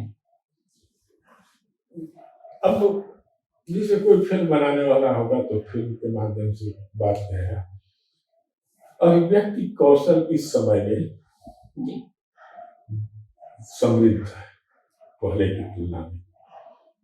पहले की अब जो कुछ फिल्में भी आती हैं तो बड़ी चकित करने वाली आती है। तो चुनौती है नए युग के यथार्थ को पकड़ने के लिए। जैसे बात हो रही थी कि प्रेमचंद और रेणु पर तुमने कहा था, जो बात तो समझ रहे थे कि गांव के यथार्थ को, अब जो गांव का यथार्थ, मुझे ये लगता है कि यथार्थवाद की परंपरागत पद्धति से लिखने में संभव नहीं है। उसके लिए एक नए शिल्प की तलाश करनी पड़ेगी। वो बहुत कुछ फैंटेसी, क्योंकि जीवन में बहुत यथार्थ ऐसा रहा है कि फैंटेसी की तरह हो रहा, तो वो कुछ एक बदला हुआ शिल्प मांग रहा है। इसीलिए गांव पर लिखी हुई कहानियां बहुत आधुनिक शिल्प में नहीं हुए और इसलिए प्रभावशाली भी नहीं हो पा रही है।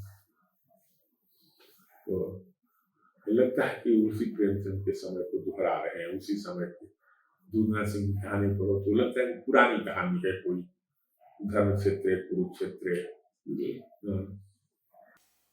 आजकल बहुत सारी किताबें छप रही हैं।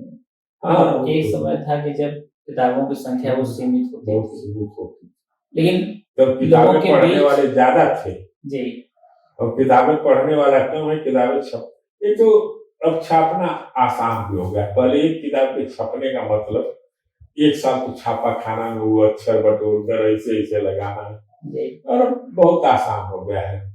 तब किसी भी किताब को तब तक कोई प्रकाशक छापने के लिए तैयार नहीं होता था कि जब तक उसकी 1100 प्रतियां बिकने की गारंटी न हो, क्योंकि पहला संस्करण 1100 का कम से कम निकलता था। तो उसके बाद वो दूसरा, वो अच्छा बिखर उखर जाते थे, फिर दूसरा उसके लिए बनाना पड़ता था। अब चूंकि एक बार उसकी प्लेट बदल जाती है, और कुछ प्रकाशकों का तो धंधा ऐसा हो गया है या वो 500 प्रतियां जिसे दिल्ली के प्रकाशक को कलकत्ता में भेजना है, तो छाप कर नहीं भेजता है, वो प्लेट ही भेज देता है सीधे मेल से। अपना मेल से क्या, हाँ मेल से चल लीजिए, वहां निकाल कर वही इतना पार्सल खर्चे वहां तो छप जाता है और वो अपने हिसाब से कागज करके बेच लेते हैं।